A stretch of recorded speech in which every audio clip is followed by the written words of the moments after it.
What's up, meatbags? It's the often imitated, never duplicated Tony TGD. I'm joined by Ninja Kitty and obsessive compulsive gamer Gary.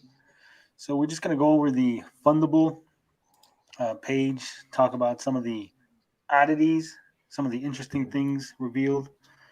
But let's just say hello to everybody in the chat. I see we got Beefy was here earlier, F1JV, whoever else I don't see. Luke, Luke Skywalker's here. So how you been doing, Ninja? Been doing pretty swell. This is it's been a fun summer so far. Indeed, it has. I mean, it's an Amico summer. It's a great summer. How you been, Gary? It could be better. We had to cancel out the old trip to Tennessee because Tropical Storm Fred just hit and it caused flash floods where we were gonna stay and a little bummed. So that's why I'm here. A little bored right now. We are Gary's second choice. Let that be noted. This stream right here, for sure. Hey, what's up? Leland's here. We haven't seen this guy in a while. He used to make a bunch of videos on Amico. He's actually going to be happy if he watches the stream because something that he said before is actually confirmed in the Fundable page. So be on the lookout for that. But let's just get right to it. I will drop the link in case it's too small for you guys to read. So the link is in the chat if you want to check out the Fundable page yourself. Now, we've been trying to verify exactly when this went up. People didn't notice it until today. They got Chuck LaBella on the page. We know that he was only added to the team 3 months ago. So at the very least, or the very earliest, this page was live 3 months ago, though I am believing that it was actually just put up today. We would have noticed it. There's no way this would have flew under our radar. We're just that obsessive, just that interested in the Amico. It's her life. Indeed it is. Indeed it is. So we got some fast facts here. Now, the first thing I want to go over is this little thing right here on the side. It says target customer. It's going to tell you about the primary audience and the secondary audience. Now, according to this investment page on Fundable that was obviously put together by the Intellivision team and the Fundable team in some way, some manner, this was approved by Intellivision. You know, we want to make this clear. This wasn't just some article, some random thing put up on the web. Obviously, Intellivision knows they put this up themselves. Because, you know, there's always somebody that's going to say, well, we don't know that Tommy put that up. The target customer, the primary audience, is gamers of all ages looking for fun, in-person, social gaming experiences. While the secondary audience is families and friend groups looking for a modern-day group play / board game experience void of graphic violence, sex, bad language, and money-grabbing tactics. So what does that tell us, gentlemen? That tells us that we are the target audience. You know, Tommy's been saying for years now, it's not retro gamers, it's not hardcore gamers, it's moms, it's old people. So right here in black and white, we're already seeing the first cracks, if you will, with their whole spiel, with the whole story of who it is that they're trying to market to. I see no mention of boomers there. Well, I'm pretty sure that boomers who play old retro games, trying to get high scores, they're pretty much, you know, a gamer of all age looking for fun, in-person, social gaming experience. Let me clarify. I see no boomers with beards, overweight, kind of angry, with small YouTube channel as the primary or secondary audience. So I don't know. Damn it! I think you just checkmarked all that. That's me. I think. Sorry. No offense taken. Now, the second interesting thing on the same little part of the page here is the market size. Now, it says the overall gaming market, a $160 billion in 2020. Our serviceable addressable market is estimated to be 56.1 billion. So what does that tell us, gentlemen? That tells us that they're not actually going after the 3.1 billion casual gamers spending money on mobile games. They're actually targeting the console gamers. So again, the mixed messaging, the mixed signals that they've been sending us. I guess maybe Amico's playing hard to get. They don't want to look too eager for our money. They want to tease us a little song and dance.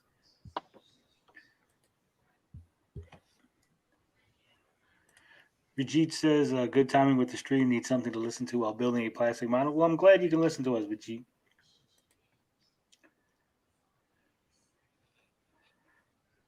So what do you think, Ninja? What do you think, Gary? Do you think that this whole last year and a half, 2 years has been complete bullshit, that they've been pretending that the retro gamers, the hardcore gamers are not their audience? I think you guys have heard my stance on it time and time again. I think that's what I've been saying pretty much from day one, especially when you look at, who's propping this thing up. You look at guys like Pete and Cyrus, and, the list goes on. I mean, not to like shoot those guys down or anything. I mean, that's great. Those are the guys that were really targeted. I mean, you make a console and you keep the Intellivision name, and you keep similarities between the original Intellivision and this new project, like the controller. I mean, the disc pad is obviously the biggest comparable thing. So, it should have been obvious to everybody at least that was their core audience they targeted. They needed at least a small base to stay somewhat strong and carry out. And retro gamers are like the perfect, right? We talk about it all the time. We're big, huge collectors.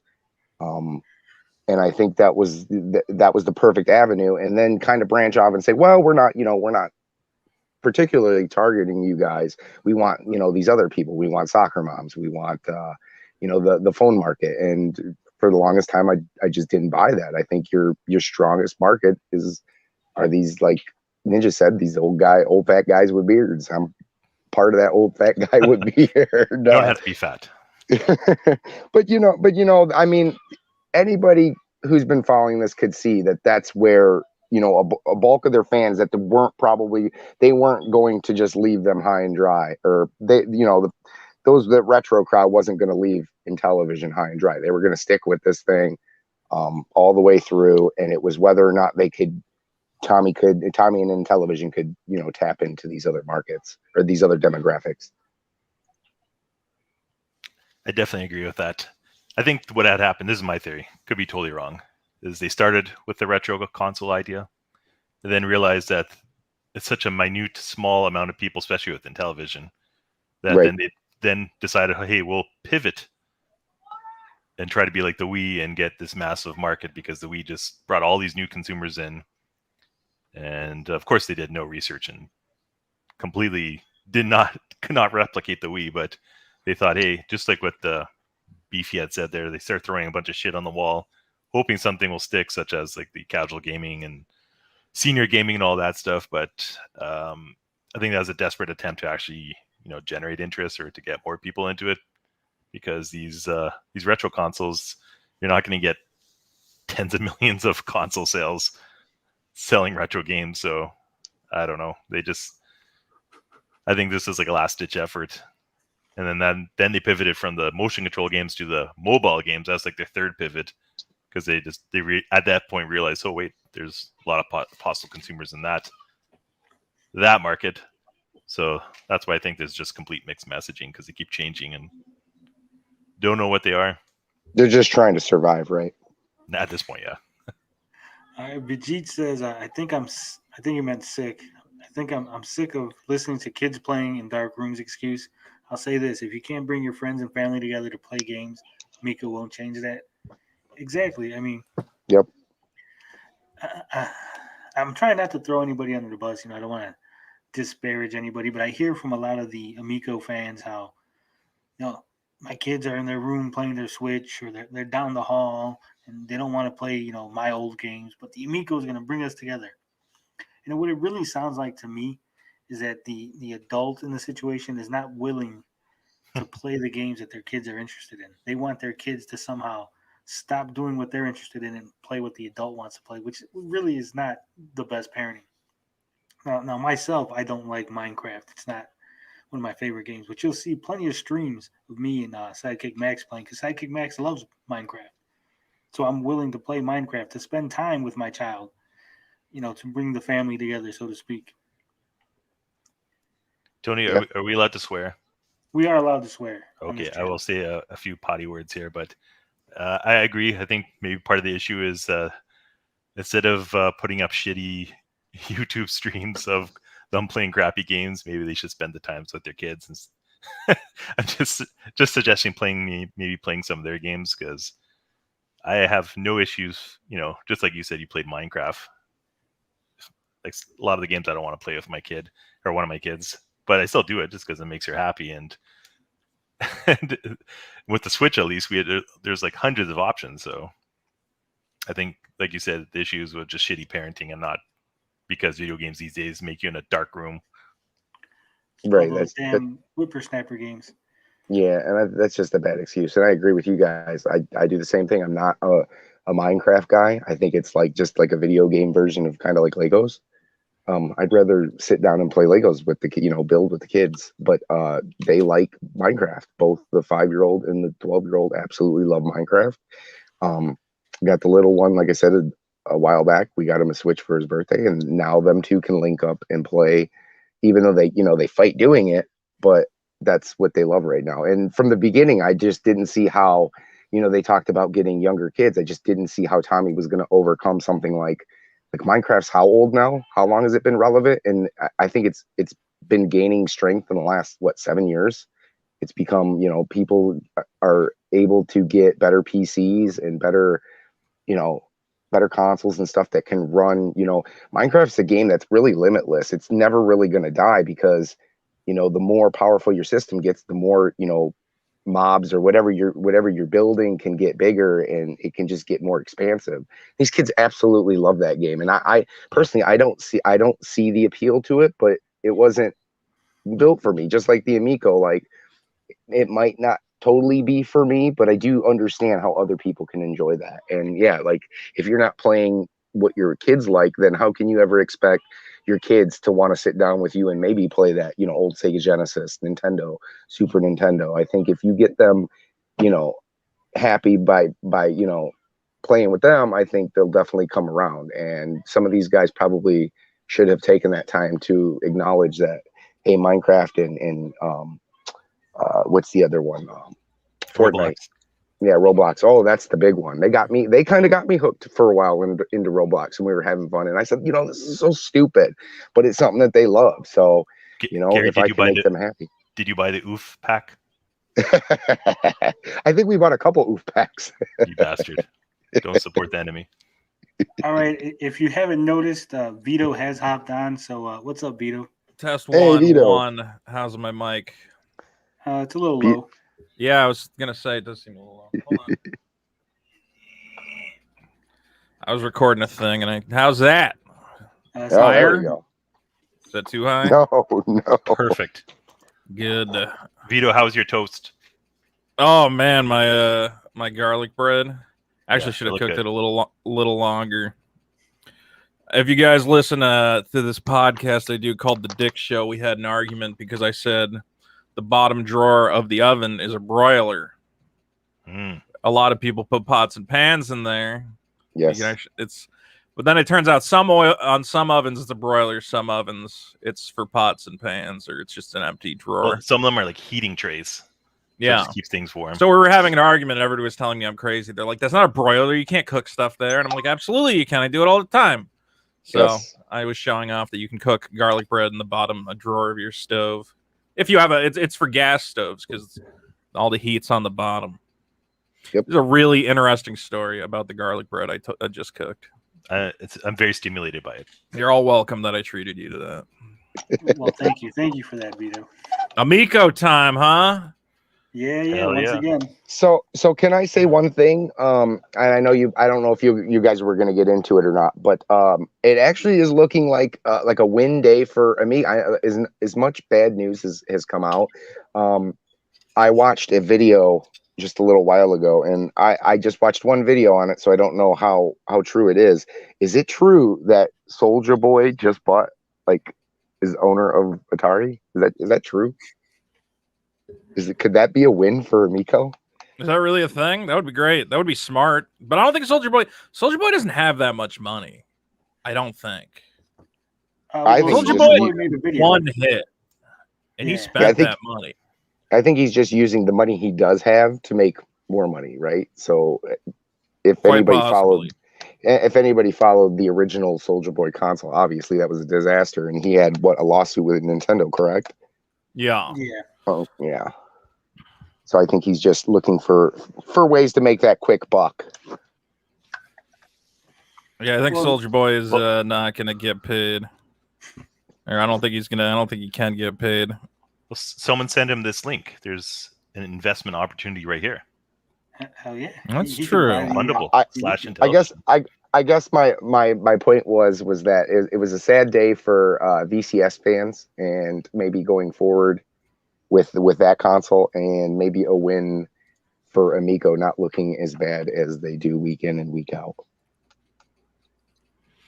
I want to say that I brought up to the Amico booster club, cheerleader club. What do you call it?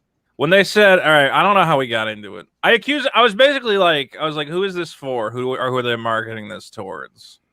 And they got real mad at me for some reason. And they're like, it's marketed to everybody. Everybody can enjoy an Amico. And I'm like, that's not an answer. Okay. Because, like, That's a when you look- generalization. yeah, when you look at consoles, like, there's a very clear plan. Okay. Like Sony, it's aimed at like slightly older gamers who don't really want to get like a hardcore PC, but they're still interested in, kind of these AAA games. Switch, it's more family based, a little more family friendly, maybe some of the more, the Indie diehard crowd. Nintendo fans, and also indie crowd. Yes, I was going to say a lot of like Japanese imports and stuff like that. Yep. They got a little mix of what's going on. The Amico has no identity. None of them can tell me what the Amico's for. I'm like, well, just who would be, give me like one or two primary demographics for this thing. And they're like, well, it's for everybody. I'm like, well, no, that's not.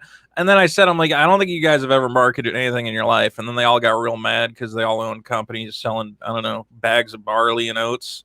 Okay. And selling horse bridles. I think there's some antiquated guys who haven't sold any modern electronics ever in their life. Yeah, so then we get into it, and they're like, yes, one guy's like, yeah, schools are gonna buy them. Schools, like after school programs. And I'm like, oh, these guys have all lost their fucking mind. Like, they have no idea what they're talking about. And it really does come back to, look, you want to say it's for kids. A kid's gonna go like, well, does it play Minecraft? No. Does it play Fortnite? No. It's like, well, then I'm just gonna keep playing on my phone. It's like, yeah, but you and your mom and dad can play Night Stalker. I was like, well, I don't know. I'm not into it. So, and you know what? There's one thing we really haven't even talked about, and we talk about PlayStation, we talk about Xbox, we talk about Switch. One thing we've never really talked about, and you kind of bring it up with when you say they wanted to market, kind of maybe sell to schools. VR is pretty big in this space right now. I think VR is the underdog that nobody really talks about. How I could totally see VR in the next 5 years, and especially with the Quest 2 being at the price point it is for the smaller storage, which I think is around maybe $199, $299. It's pretty close. Yeah. And things like Minecraft they're possible right now. They're not something that you can go and readily buy. With a little bit of work and a PC, you can definitely get there. But I think something like VR is definitely being not even mentioned, especially with kids today, because I know the older one now kind of wants, I have a Quest 2, and he's really wanting a Quest 2 for Christmas. So I think that's something that is not talked about too much. That's the other, yeah. I mean, kids are savvy, man. That's very true. Like, kids aren't stupid. They're not like, oh, I want to play the dumbest thing. Nah, man, kids are smart, And yeah, they're like, I want a VR headset. I want a PC rig. I want to program my own freaking games. Yep. So really, I mean, you're assuming this console is for like clueless adults. Well, here's the thing, Vito. Here's the thing. You obviously didn't see the video of all those happy children in the middle of a restaurant playing Shark. That's fair. That's true. Well, but you know what? I have a 5-year-old, and I could give him anything. I could give him an extension cord, and he'd have a great time with it. You know what I mean? I mean, there are a certain age group of kids that could play with Amico. He might want one of those.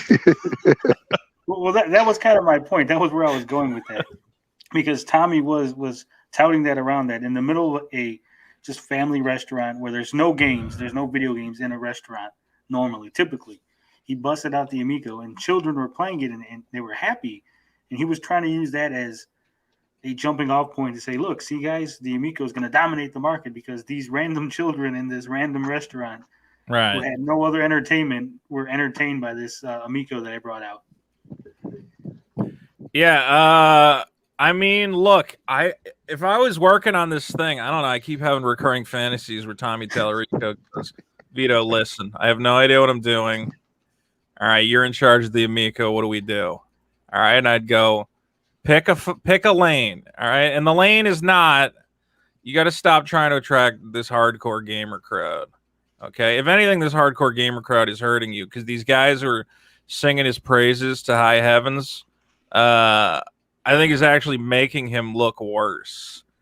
Like that stream where I went and asked them some simple questions and they freaked out at me. I'm like, man, not only is the Amico suck, but the guys who want the Amico suck. Like, I think you're actively hurting your thing by catering to, frankly, crazy people. Get like cancel Earthworm Jim. Honestly, cancel whatever amount of money you're spending on it. Stop. Just like make stupid family-friendly games. If you're a family-friendly console, just go make these family-friendly games that you're assuming everybody wants. Like, well, okay, that's a path forward at least. And I think that's why in the interview Nick did kind of shift towards board games, right? I think that at this point they're like, well, shit, board games would be great. That would be great. That would be super smart for him. That did not happen. So. Well, they do got a few board game licenses, but yeah, I don't think the controller can handle some of the more complicated board games. So it's basically going to be a non-issue. They're still working on the dice rolling mechanics and physics. Well, that's the thing is I see them and they're like, we got, spades. And I'm like, I can just buy a deck of cards. Right. Like, you got to give me more than that. Like, everybody's talking about cornhole as their version of Wii bowling. And I'm like, here's the difference is I can't get a bowling alley in my house. I can't do that. Right. I can buy a cornhole board. I can get one probably for $20. Yeah, cheaper. Yeah. You know what's so you funny could make about your all this? You know what I find so amusing about Vito saying this? Is this the same stuff we were telling Tommy and all the Amico fans fucking years ago?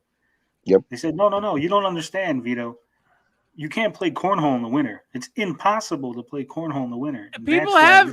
What are you talking about? Lots of people have like basements or living rooms. You can set up a cornhole board anywhere. They have tournaments inside buildings. That was the argument they made against why you can't just buy a cornhole set and play it at your house. So yeah, all these people are insane. And you guys are right. Like if they had something like, like a really good fun board game would be perfect on the Amico would be something like Clue, something you have to keep stuff to yourself. Cards works, but I all the guys I play with, and I play a lot of Texas Hold'em, we want to play real cards. We want chips in our hands. I just don't. And then you have to learn. You have to teach the older crowd, guys that don't play video games, that say, I take an Amico over to my buddy's house, and his dad loves to play cards. We play cards, maybe once a month, once every other month. Yeah. Okay, and I got to teach him how to hook up the system. I got to teach him how to fiddle with the controller. And by the time we get poker started, it's like 2-3 hours later. Instead of just having all our decks of cards, our chips sitting there, our money sitting there. There's don't forget the karma game engine. So if your dad sucks at poker, it will if you have a better hand, your LEDs will glow like bright red. So he's like, Yeah. oh, okay, It's gonna that give him guy has a good hand, so I better. It's gonna give him pocket aces every other hand, right? Dude, I was rewatching their what do you call it? That The sizzle reel, the E3. no, the E3, yeah, the E3. And the part where he just starts being like, "Oh, by the way, if you're playing this stupid shark game, one player gets a magic advantage." And I'm like, just shut up. Just shut up. I'm like, that's so like you're going in front of a crowd of like actual gamers who are like competitive and want every competitive edge they can possibly find. And you're like, your grandma is going to be able to figure out which magic pearl is in which, whatever. It does clam. But Vito, like, that was for Yeah. for distributors. Oh, was it at E3? Yeah, that's what he said.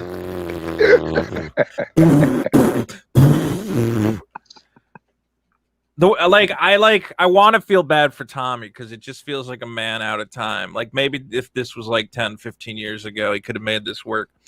But I feel like he's in the past. I'm like, you're just doing this all wrong. Yeah, he's a fish out of water. I mean, the mere fact that he thinks I got it. All the gamers are gonna come running. Why? Because I have Earthworm Jim. No. 99% of the market does not even know about Earthworm Jim. It is what was the last Earthworm Jim game? When did Earthworm Jim 3 come out? 98? Saturn, right? Yeah, something like that. Let me see. Earthworm Jim Menace to the Galaxy 1999. Or was there one on Nintendo 64? That was on Game Boy. No, there was nothing on Nintendo 64. Earthworm Jim 3D was 1999 on the Nintendo. Yeah, on the Nintendo 64. So it's over 20 years. Yeah, but most people ignore that one because it was so bad. Yeah, I didn't even know it existed. Honestly, I didn't even know there was the Earthworm Jim on a N64. And it's not like, again, that game, this 3D one was universally panned, so that doesn't even count because nobody remembers that one fondly. So you got to go back to Earthworm Jim 2 for anyone to care. 1995. Yep. So we're talking about a 20, 24, 23-year-old game, 26. And see, that's the thing is, I think he hasn't come to grips with, that stuff's in the past, and it's hard, because I look at this stuff like Nintendo, Super Nintendo, and Sega Genesis, and like I said, I'm a big collector. I have a lot of the stuff in my collection, so when I come across kids who've never played, it breaks my heart. It's like, oh man, there's a reason why the indie scene they're bringing these games back just with better, more attention to detail and more stuff to do. But they're making games that resemble Sonic, and they're making games that resemble Mario and Mega Man and stuff like that. But that day is over. Kids today don't care about that. They want their Minecraft, they want their Fortnite, they want their high ultra realistic graphics. Gary, look at Gary. He's targeting the younger kids. This is where we had the arguments before. You're talking about kids that are, in school. He's talking about the toddlers, and that's why I made that video. But that's why I say my toddler is not playing Leapfrog. He's playing Switch with his brother. No, they think that they don't want to play the Switch, and that they're not going to want to play Mario Kart with all the, you can have the handicaps put on for Mario Kart. So it basically drives itself and does everything. And this is why the whole they're going to play Care Bears. Nintendo has rape on their consoles, right? Trying to force their parents into Tommy, how he misspells a lot of stuff. Maybe he meant they had rap. Oh, okay. That makes more sense. To be fair, I do own Omega Labyrinth Z on the Nintendo Switch, and you basically just touch women's breasts and jiggle them around. So he's not complete. I see the argument. I get it. But it's a very small, like that. I've never heard of that. Just not that's not readily available. You haven't heard of that because you're not a weird pervert like I am.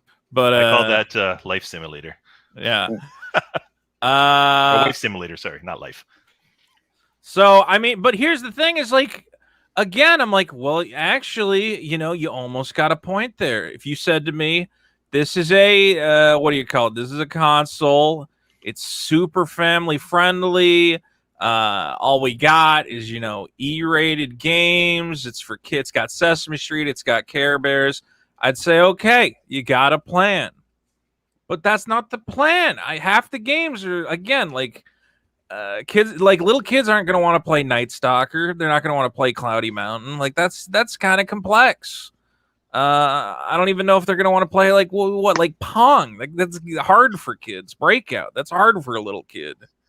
Not with the Karma engine, because you said. Oh yeah, I the guess trouble will it get just big. dumbs it down So, so hard. When you start destroying your kid, he'll have a giant wall on one side. It feels like, I mean, maybe I'm wrong, but it feels like Tommy went into this thing and he was like, all the gamers are just going to eat it up so I can do everything. Because, I don't know, it's the Amico brand, and the Amico brand is the strongest thing, or the Intellivision brand or whatever else. And then now he gets into it and he realizes he doesn't have that support from that core gamer crowd. And it kind of honestly feels like he's abandoning them to the wolves. Where they're like, oh, Tommy's going to do right by us. We're going to get physical media. It's going to be, like the Evercade. We get to collect cartridges. I'm like, no, that ain't happening. That's not part of the plan. Because you guys don't realize that you don't. That's what I was trying to express to these guys. Is I'm like, I know you're excited for it, but like, I need you to recognize that you represent such a niche segment of the market that could never possibly support a product by itself. You know what I'm saying? Like, Yeah. You need to target a market that has millions of consumers who are ready to buy your thing. And frankly, the old guys with Intellivision nostalgia who already own hundreds of game consoles and just will buy anything that comes out, how many of those guys are there really? Not that many, I would say. Doesn't feel like it. Well, they only got 6,000 pre-orders, so my guess is about 6,000 of those guys exist. Right. 2,000 because they each bought 3 of them. So yeah, and that's why I don't know, man. I look at these guys and I'm like, I don't know. I think Tommy's going to leave you in the dust. He's not going to do right by you because there's no reason for him to. And they've set the bar way too high. Yeah, he's going to give you RFID, or he's going to give you little gift cards that have the games on them. The thing's slowly going to pivot towards more Sesame Street games because I think that's the only viable market he has. Earthworm Jim is never coming out. Right, yeah. They have just nothing to show. How long since they showed that walk cycle? Has it been like a year? Yeah, a year. And they got nothing else to show? I don't even think anyone's working on that thing. No. Well, he was supposed to have a big announcement about Earthworm Jim. And then nobody's working on this game. Well, that big announcement was the signed poster. Oh, that was it? Isn't Doug Tenapple busy like ranting about Trump on Twitter? Like, isn't that he's busy with that? He's not making Earthworm Jim. Yeah, well, they asked him in a live stream, and Doug said no, that he wasn't working on it at all. Wait, did they ban Doug Tenapple from YouTube? What was his channel? Yeah, I think his channel got taken down. Oh man. Poor in guy. One of their very first videos, I don't know if you guys remember, it was specifically, Earthworm Jim has been talked about since the announcement of the Amico. Tommy painstakingly went and got everybody that was involved to sit at almost like a round table and talk to and answer questions to the community that was supporting the Amico from day one. And that was a long time ago, for there to be no work done on Earthworm Jim is just kind of, all we got is a concept trailer. And that's kind of a slap into the face, slap in the face to everybody who supported this, mainly wanting Earthworm Jim. Yeah. I mean, that's the big get, right? I mean, Cloudy Mountain looks good. It seems like he's got a couple things for that crowd. But I think he's very quickly, assuming this thing comes out, I mean, what's going to be, whatever the big seller is, that determines the future of the console, if there is one, right? Right. So what's going to be the big seller? Cornhole? So he does more like motion control games? Not anymore. I think with what they showed on Cornhole, that just killed everybody's faith in that game particularly. I think right now, the best looking things might be You have something like Finnegan Fox that's like, hey, look, we got like an indie type game that's, you know, sophisticated. It's probably their best looking game, whether you like that style or you like the original pixel style. I think that's the best thing they got. And then they can say, oh, well, we got not Asteroids, or is it Asteroids? Astro Smash. Astro Smash. Okay, so yeah, I think that, and then you got see, the problem is guys like Brett and guys like Pete, their minds are going. They're like, well, what can we get? And I know Brett likes to talk about Beauty and the Beast, and Beauty and the Beast is like a kind of like a original Donkey Kong type game where you climb up, and then you get to the top, and that's how you win. You go to the next stage. They just let their minds run wild on what could be instead of what is. Well, there is nothing. They literally say on the website here on this new investment pitch that they have 0 games finished. Is that really? It says that? Or over 50 games in development, 20 nearing completion. And it's funny for a console that was supposed to come out what, April? They have 0 games done. A year ago. Come out a year ago. Last October. But lower in the page, it actually says 40 games in development. So they're not even sure on this investment page if they got 50 or 40 games in development. Well, and this Y'all is are killing it. This is because Tommy wanted to highly curate every game, and this is part of the problem they're having. Instead of letting developers just take control and get software out for this thing, he is trying to manipulate every aspect of what games are, what they could be. We don't want violence, and you've now cut down you're cutting down what you can have on the console, and you're cutting down your base because of that. Well, here on the website, it says 40 games in development, 6 pack-in games that are 95% complete. The pack-in games themselves are not even finished. The back-end systems are only 80% complete. The operating system is only 90% complete. They got this is all lies, because Tommy has said multiple times that these games were done. The only reason they were going back to those games was because that chip shortage, and because they had a chip shortage, they had extra time to make the games better. Now, if the game is 100% complete, I can understand that you might go and tweak a few things, but at the end of the day, whenever this chip shortage or whatever you get ends and you can finally get these out, they should still be complete at the end of the day. I understand you have to change firmware and you have to do all this stuff, but we were told, without a doubt, he said this in many interviews, that these games were complete, and the only reason they were going back to them was because they had the extra time. To put a little more polish on them, he said that we're just going to make it a little bit better. Not that they're not complete, but we're just going to make them a little bit better. You would say the games are done. You wouldn't say they're nearing completion. You'd say they're complete. You can still add stuff to a complete game. And here's the thing. Tommy can lie to us all day and night. He can go on Atari Age and lie his ass off, and Reddit and Twitter and whatever. But on an investment page, he can't say it's complete, because they're going to ask. They're going to be like, well, let's see the fucking game. You know, I'm investing money into the company. Show me what you got. So he can't lie here. So I would take this as to be more accurate information. Right. We have a sad situation. That we do. I don't know, man. This whole thing, I'm just like, I just wish. Stop trying to be all things for all people. It's a terrible business plan. All these guys are like, the Amico is, I don't know, going to save my life. Just be like, I'm excited to play the couple games that are on there. I accept it's not for most people and never will be. And that's about it. I mean, the thing is, I don't know what you do from here. Let me ask a round table question. If you guys wanted to make this thing a success, what would you do with it? Well, I would start by dropping the price, but you can't, right? It's I think the price point's too high. I think you absolutely need you need a system seller. There still is, like, are we all in agreement that there's still nothing that's a system? It's nothing that Earthworm Jim. I have to have an Amico. You got to get the Earthworm Jim. Yeah, if you don't buy it 3 years ahead of time, because that's how long it's going to take for that thing to come out. Right, and the problem was why wasn't the focus put on Earthworm Jim? Like, hey, we need something when this thing launches. Yeah, I have the answer, Gary. I have the answer, Gary.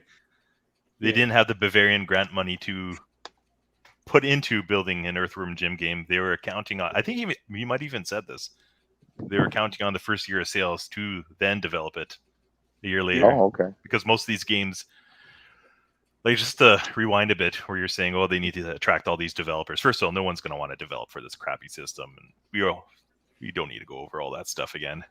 But all these games Intellivision either ported over cheaply, or else they got that tax grant money and put into the games, so they didn't have to pay themselves. Like, they got the money from elsewhere to pay for these games, so they don't have the money to put into an Earthworm Jim. And that's a whole other issue. So that's I wish why Tommy had done like a little tiny thing, tested the waters. Like, going back to what Vito said there, what would you do now? It's too late now. Like, they're way too. The biggest thing is to change the system completely. Get rid of the touchscreen. Get rid of everything. That's exactly what I would do, because even when you look at those touchscreens, they don't offer anything really unique. It looks like the most bland touchscreen experience ever. It's just like a few static images. Well, that's not true, because Finnegan Fox did have a walking animation on the touchscreen. But when you look at something like the Hot Wheels racer, it looks like the worst graphic. I don't even know how to explain it. Like, the artwork that they're using on those touchscreens and what they're putting on, it looks awful. It looks like an awful experience. Those touch controllers and those screens, they get like, it's just all for show, because it doesn't offer anything, memorable, anything lasting.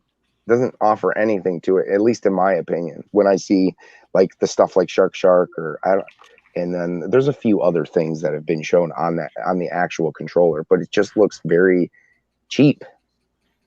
It's supposed to look like a cell phone. That's basically what it is.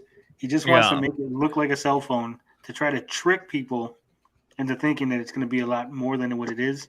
It's like, oh, your phone does all this. It looks like a phone. That's a controller. It's probably going to do all this other stuff too. He almost had a great idea, because if you said to me it's this console that, like, everybody brings their cell phone over and it's got a bunch of cool games that all work with the cell phone, you would have had a thing. I mean, granted, you can do that on anything, but if there's a dedicated thing and they're searching out devs who can develop specifically that, I would have been like, all right, this ain't a terrible idea. But that is definitely not what this is. Well, here it is, Vito. Again, we actually suggested, why don't they sell it if the cell phone screen was the issue, right? Because that's the new issue. We said, why don't you sell a version without any controllers that you just use your cell phone that you already own to play, since you can use your cell phone to play the games. And Tommy specifically said that we're fucking morons, that we have no idea what we're talking about, and that the controller is very, very instrumental in the success of the system. Yeah, he's really I mean, people say they've touched the controller and the controller changed their life. I really don't understand how the controller is going to do more than my cell phone does. I mean, cell phones have accelerometers. You can do the motion controls. You can do all of that. So what? The D-pad's good on it? Sell a D-pad attachment for my cell phone then. I don't know, already man. do. They of course they do. You can make an official Amico D-pad attachment for my cell phone if it's that fucking important for you. But Tony brings it up. This is what they need. This is right here is the answer to your question, Tony, is that yes, they need to bring out a standalone system for $100 and maybe throw in 2 sets of those buttons, so that if you don't like you're using your phone as a controller, hey, we can put those buttons, those stick-on buttons to your phone, and boom, there you go, you got controllers. And for $100, they might be able to maybe turn a profit, maybe get out of the hole that they're in. But at this point, with everything that's happening, they're just digging and digging. They haven't stopped digging for a year. They're digging themselves the biggest grave I've ever seen in gaming history, and it's gonna be one of the biggest blunders ever. If I'm Tommy, I got 4 things I'm gonna do. Here's what I'm gonna do. Number 1, I'm canceling Earthworm Jim. It's done. I'm not gonna waste any time or resources on a game that 10 people care about, and honestly is the wrong path for my console. Number 2, I'm gonna sink so much into making sure those motion controls are pitch perfect. All right, the motion control thing is like an actual. I would actually say that there's almost a little bit of a room in the market for like a Wii Sports contender.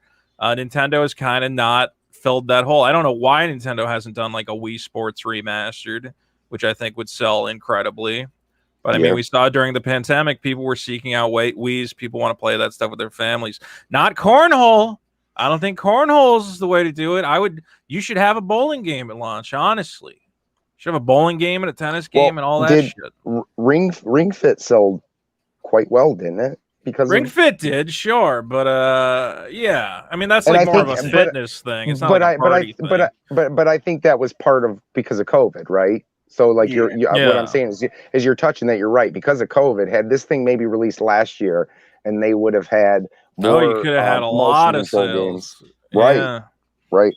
Well, here's what I suggested. Here's what I suggested, Vito. I said they should have put cornhole, lawn bowling, lawn darts, bocce ball, like 6 different lawn games. Sure. Together. Yeah. All right. Well, that's point number 2. Let me see if I can remember the other 2.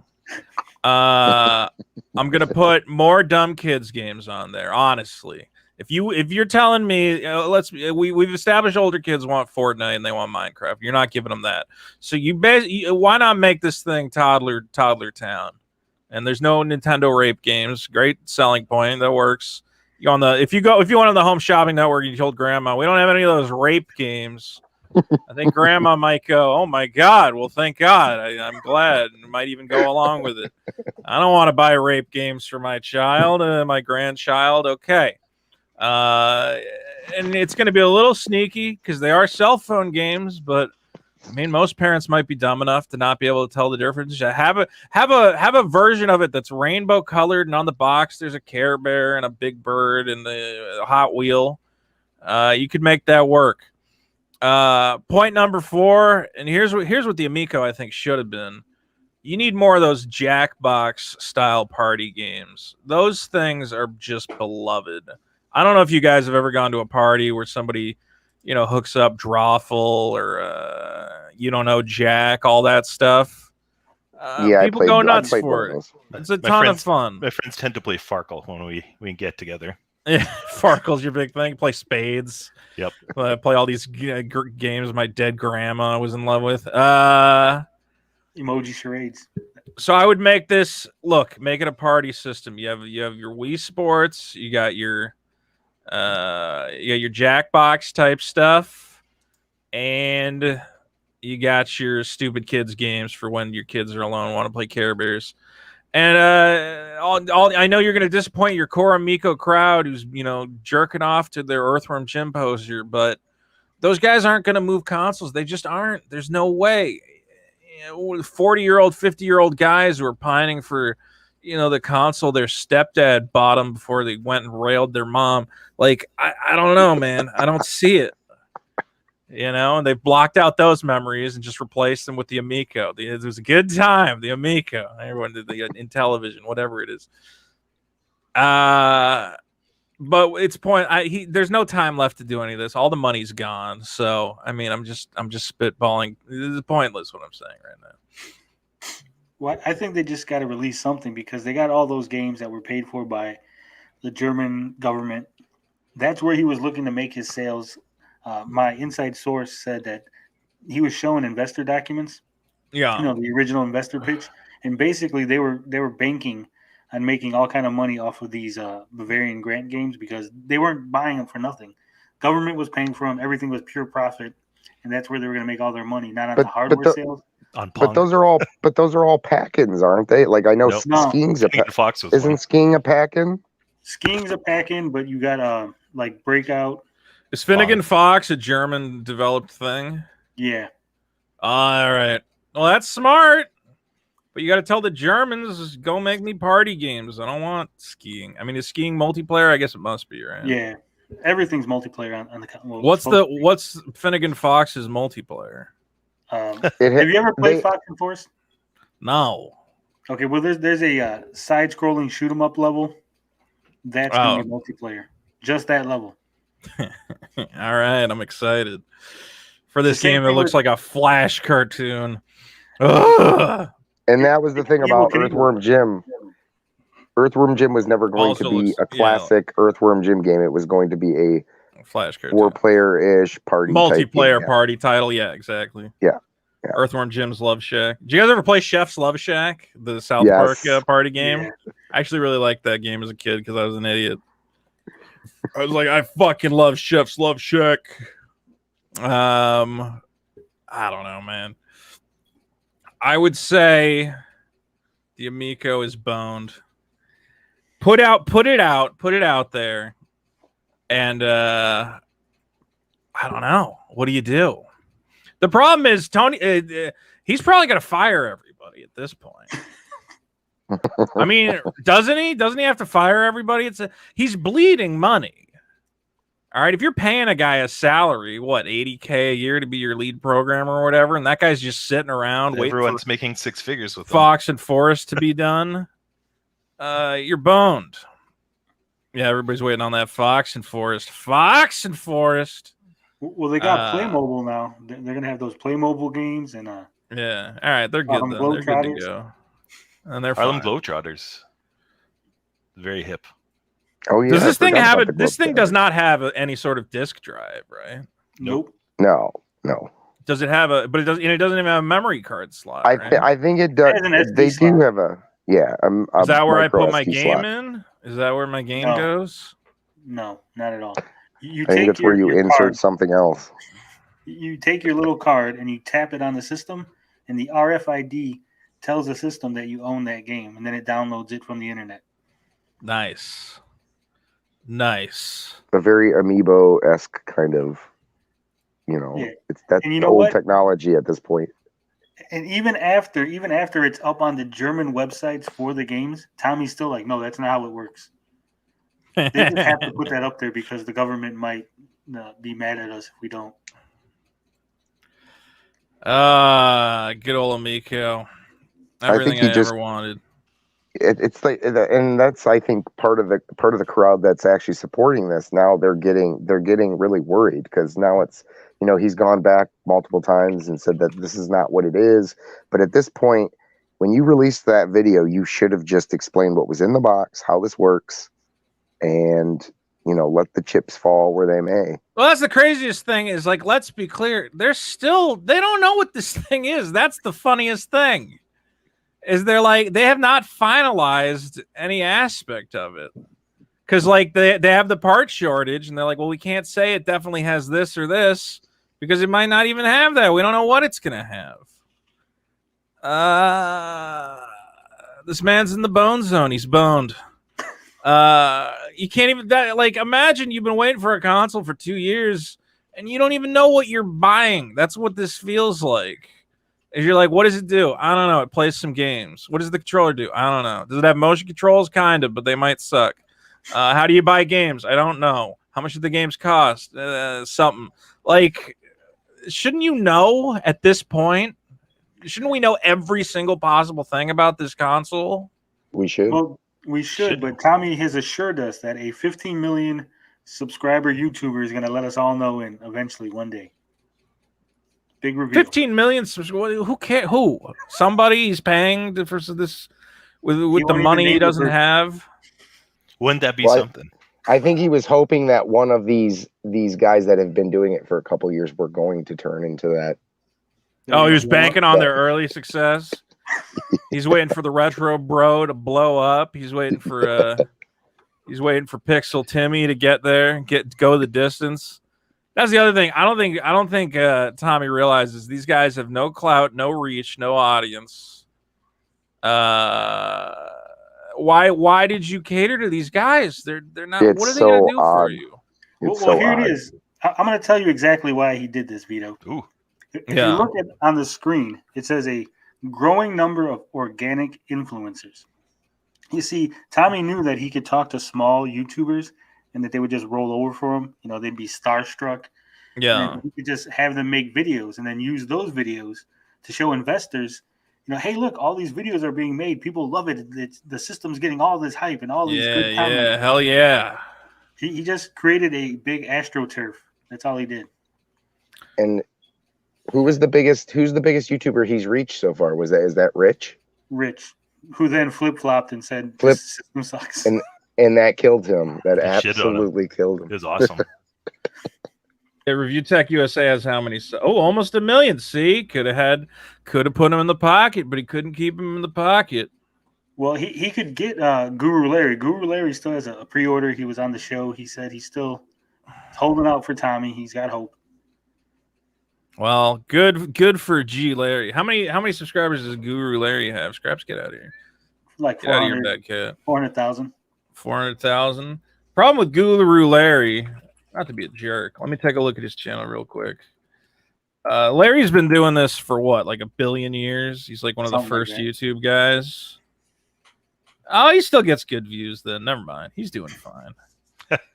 Well, some of these guys, they got like 300,000, 400,000 followers, but what people don't realize is that half their subscribers are dead in a ditch. So if you're like an old channel, like if you look at a guy like, and I love this guy, but he knows what I'm talking about. Boogie 2988. Oh yeah. Oh my God. Boogie has on paper 4 million subs. And that was for the Francis days, right? That was from the Francis days. Right now he's getting less views than Larry. Nobody likes his content anymore. He is totally turned into a different person, and he doesn't know what he's doing. I keep telling him. I mean, we're getting into a whole different topic, but I'm like, Boogie, time to pivot. I keep telling him we're going to do the Fat Boy podcast where me and him just talk about sub sandwiches and. It's a great podcast. Yeah, exactly. That's all people want. Gary will sub.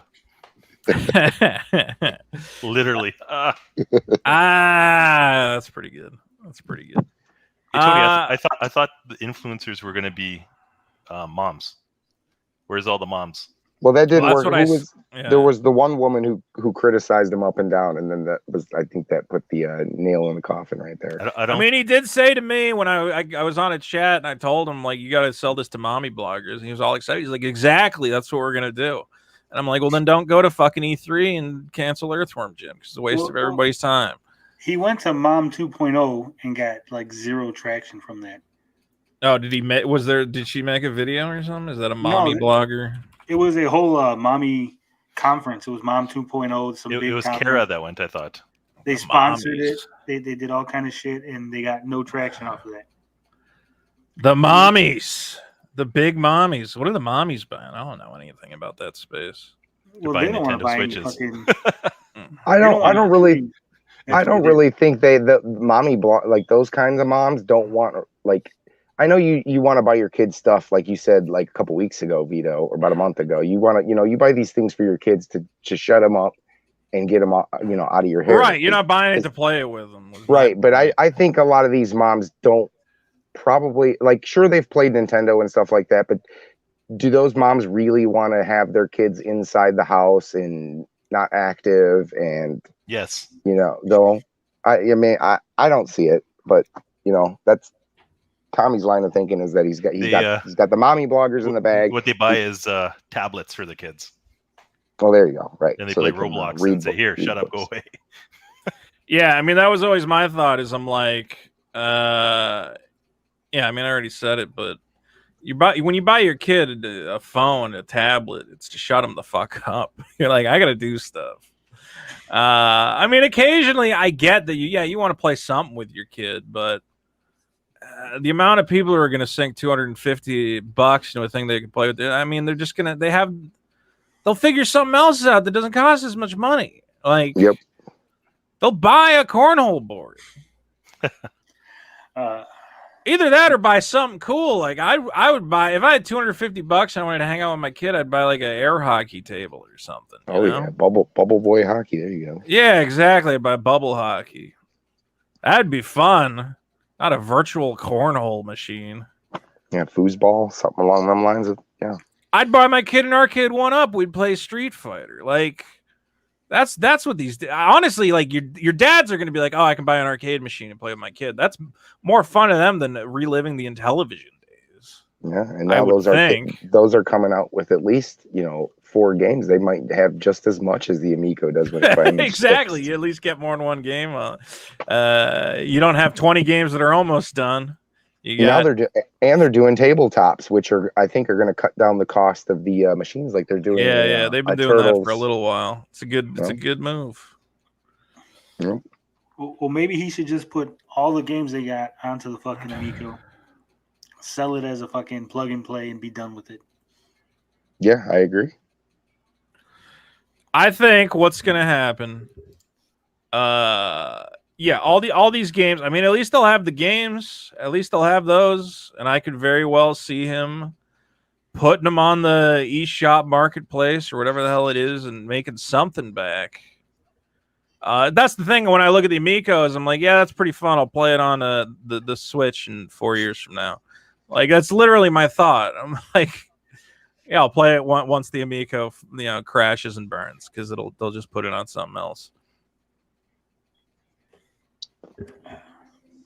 Well, like I said, we got this new investment opportunity for the Amico. They're basically admitting that nothing's done, nothing's ready. I don't see anyone biting on this. I don't see it as this a good investment opportunity. And we did. Oh yeah, don't out, invest in it in any respect. Don't give money to what's the crowdfunding site he's on? Republic. Yeah. Smash JT makes some wild investments. Let's put it that way. Well, it's easy when you're spending your wife's YouTube money. Right now. Who smashed JT? It's a joke. He's not there anymore. Right. We bullied him off the internet. I didn't do it. I didn't have nothing to do with that. To be fair, he used to be a YouTuber. Yeah. I blame Someone Carl. else bullied him. I got nothing to do with that. I ain't no bully.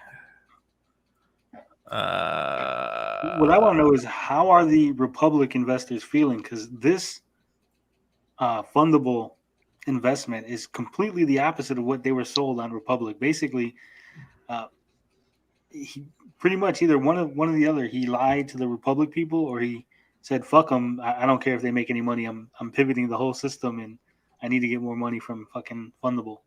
Yeah, because when you listen to what's his name, Neil Patel, or that whole thing was like, this is a surefire thing. This is, you can't go wrong, and boy, is that not the case now.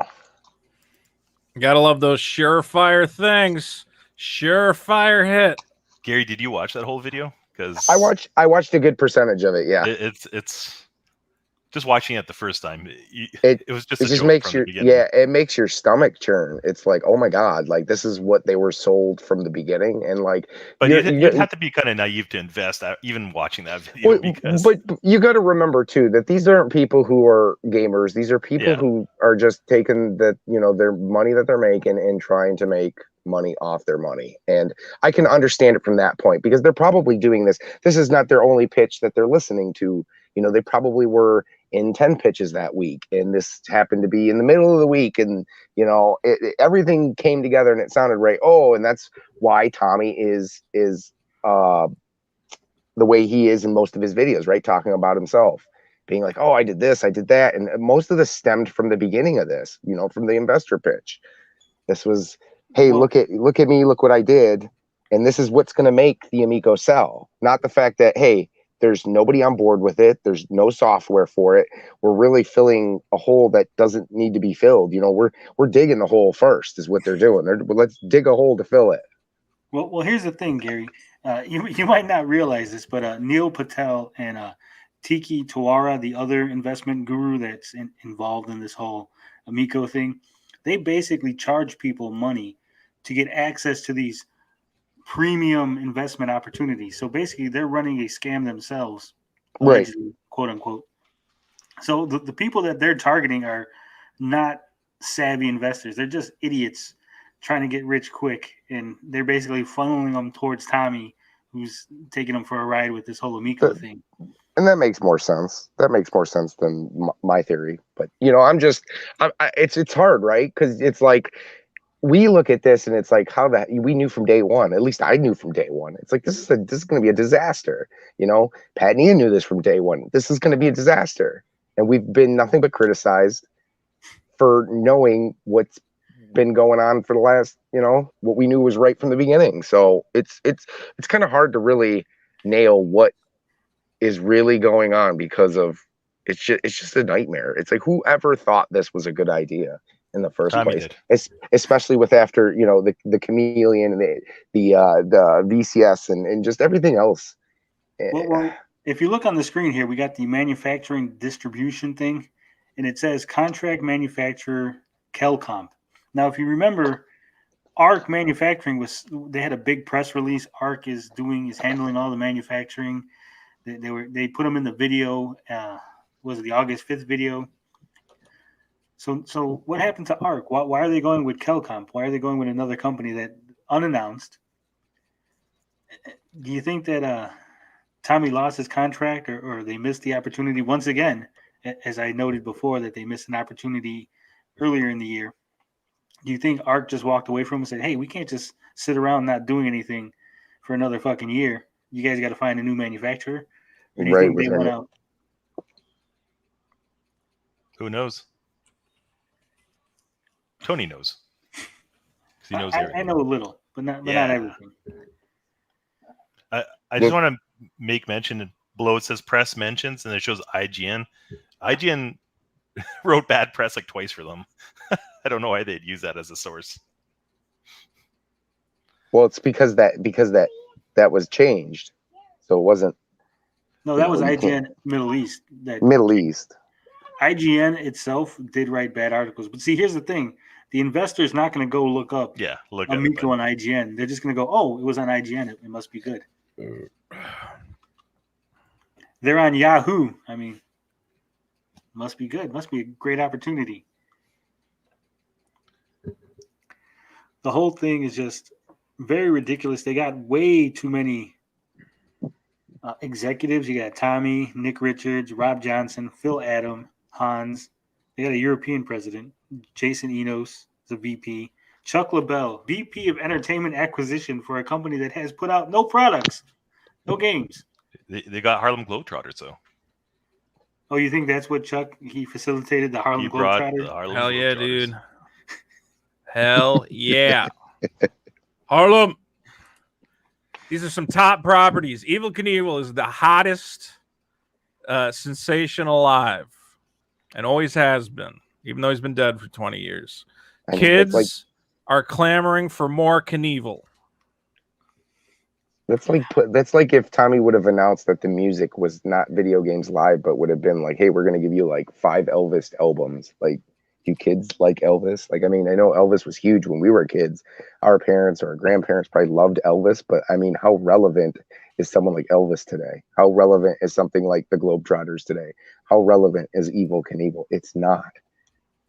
Well, here, Saggy Melons is in the chat. She's saying Evel Knievel was fun. I don't know how many times we got to say this. I can give kids rocks and they will have fun. You can take sticks and pretend they're lightsabers and have fun. I'm not paying you $250 for a bundle of sticks and some rocks. Okay? But here's the thing: there's the funness of the games. But yeah, there's a ton. And here's the problem with Evel Knievel is probably fun. I'm gonna say that it's probably a great game, but so is it's based off of Trials. And how many different Trials clones are there on the market right now? There are a ton. I have 3 of them for my 3DS. I have 1 on my Switch. I have a couple on my old Xbox 360 Live account that I play. You know, there are tons of them. The problem is that there's no software out there that just says, holy shit, I need to spend $250, $300 on the system. I need to get it. I should have had it yesterday. You know, there's nothing there. Well, at least that's how we see it. On Switch. Didn't they have that Joe Danger game? That's basically Evel Knievel? Yeah. Earthworm Jim is the future of video games. Every day I go to the store. You know what the kids are talking about at the GameStop. I see them talking to each other. They go, "Hey man, you heard about that Amico? You heard about that? Heard about that Earthworm Jim?" 10-year-olds, 12-year-olds. They got their Earthworm Jim hats, T-shirts. And that's the experience coming to bite Tommy in the ass, because I truly think he needed, like, he thought he needed a mascot for this console, and he's thinking of the old days, Sonic the Hedgehog and Mario, and those days are over. You know, those characters are already they're household names. They're already in our lives, and I think that time has passed where you're like, hey, I'm making a system. I need a mascot for my system, and I think that's kind of what was driving it, and that's why would make sense because they were talking about Earthworm Jim from the very beginning. And to me, you're right. It's like how many people, even when I was a kid, Earthworm Jim was not. It was a hard game. It wasn't a fantastic like Sonic the Hedgehog Mario-esque type game. No. At least those games were accessible to a lot of people. Earthworm Jim was hard. A lot of people couldn't probably even get past the first level. It was that hard. Yeah. Well, here's the thing. Here's my opinion of the whole situation, Gary. I think that Earthworm Jim was only used for the publicity. There was no intention to make a game. There was no intention to do anything. He just knew that he could call up a few guys that he's friends with, shoot a couple videos, make a little cheap running animation, and places like Kotaku, Polygon, IGN, they'd all run the story. Earthworm Jim's back. Look at all this good press.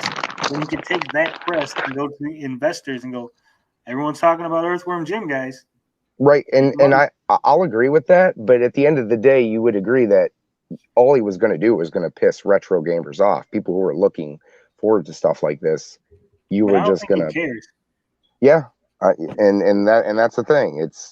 That's what it seemed like for the last, few years. It's that he makes it seem like he cares. But to me, there's no care being taken with these, Earthworm Jim is not something I finally remember, but I can get behind it. But I'm in like Vito says, I'm in a very small group of guys that even care about that game. And I really don't. It's just one of the better things that they've mentioned, right? It's like not that it's the greatest thing ever, but if that were to come out, it would probably be their best piece of software. It's got more name recognition than Night Stalker. Richard, right. I'll say that. Well, here's the thing. It took Tommy 7-8 years before somebody actually had to tell him that the oof sound was being used on the internet all over the place. This huge phenomenon of people using the oof sound and in YouTube videos. Because I'm sure he didn't even remember that he made it. He didn't. Someone had to tell him. Someone had to tweet at him, said, hey, I was playing Messiah on stream, and I noticed that the sound in Messiah was the same sound in Roblox. Do you know anything about that, Tommy? And that's how he got alerted to the whole situation. He has no idea what kids are into, what kids want. He just wants to make a Intellivision console because he had one as a kid. He's got money to buy the company. Keith passed away. He couldn't stop him from buying his shares because he was no longer with us. And that's basically the whole Intellivision story in a nutshell. And I'm sorry if that sounds harsh, but I'm tired and I don't give a fuck. He also didn't make the oof sound. No, he didn't. One of his employees did, so he doesn't even.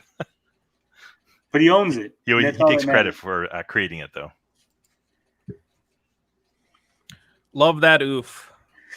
Whenever I think about great moments in gaming, I think about Tommy Tallarico's oof.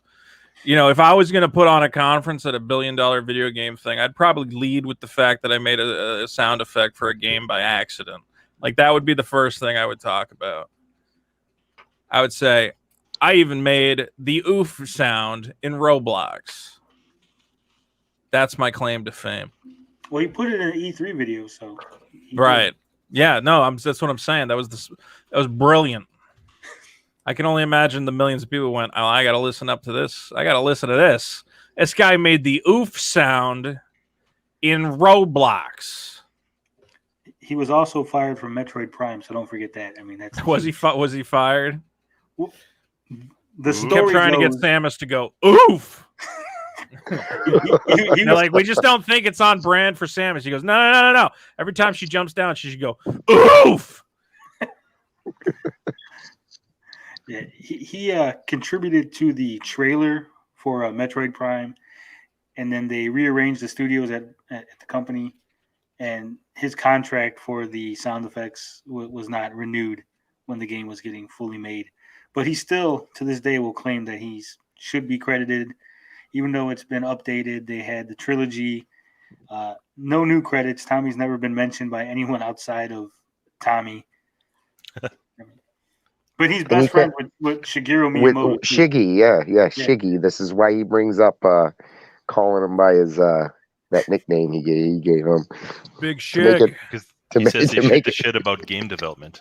Yeah, he sat under the learning tree of Shigeru Miyamoto and learned the secret art of game development. And now he's bringing Secret that to art the of Amico. bullshittery. Well, here's the thing, that's the thing. Like, we can see this, and we can clearly see that it's bullshit. And so many people will repeat the story and tell me that it's completely true. That I'm an asshole for calling bullshit on this story. For saying that Shigeru Miyamoto, who barely speaks 3 words of English, would have conversations with Tommy Tallarico, who was just every doing day. comic books. Every day they talk, I heard. Splitting Yeah, fucking Brad. sushi Good together. for They're him. eating sushi off of a lady at Nintendo headquarters. Yeah, I mean, Tommy Tallarico has talked to Jesus Christ himself, I'm sure. He is Okay. Jesus Christ. He is Jesus Christ, and we know this, and we accept this. I don't know, man. That's I don't the know. market. There it is, Vito. They just knock on your door. Do you accept the good news of Tommy Tallarico and accept Amico into your heart? If you Yeah. don't, you're going to hell. If you don't, yeah, you're done. Get out of here. The Amico 10 Commandments. There it is. I think that Tommy's caught between a rock and a hard place. I don't know. It's too far gone. He didn't get the parts set up. That's the biggest thing. Yeah, and it definitely, I think it had to come out October, and that was it, man. That's really going to do this in. You think that was it? Well, I mean, that's not it, but I mean, to pull something out of this, Oh, okay. it had to come out in I October. was gonna say it was but now, dead before arrival because it was dead when we first heard about this. We all kind of knew, right? But Tony showed on the screen 6,000 pre-orders after 2 years. That's terrible. yeah, real and that's bad. what. Played it And at that's why 20,000 in 17 minutes, and then Yep, and that's why I it's was at so 40 or excited about it. 50,000 now.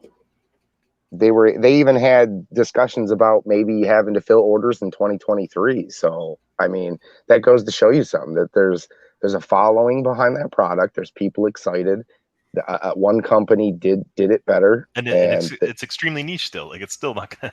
right. It's not going to be anything, but you never World know. beater. I mean, who's to say that? Like I brought this up in a comment and said, hey, who's to say that this doesn't push forward to a backlit playdate or a playdate color in the future? I mean, we don't know that it might not take off, but for the most I'm part, talking no, about it's going to mainstream taking off though. Yeah, yeah. Because Well, if you watch the Neil Patel video, and if you want to invest in the Amico, it's a 10 times return. And after a year, it was, I think, 1 million sales, and 5 years it was 10 million Amicos were going to be sold.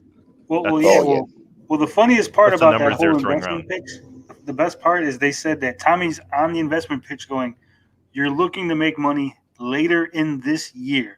We're got you all set up.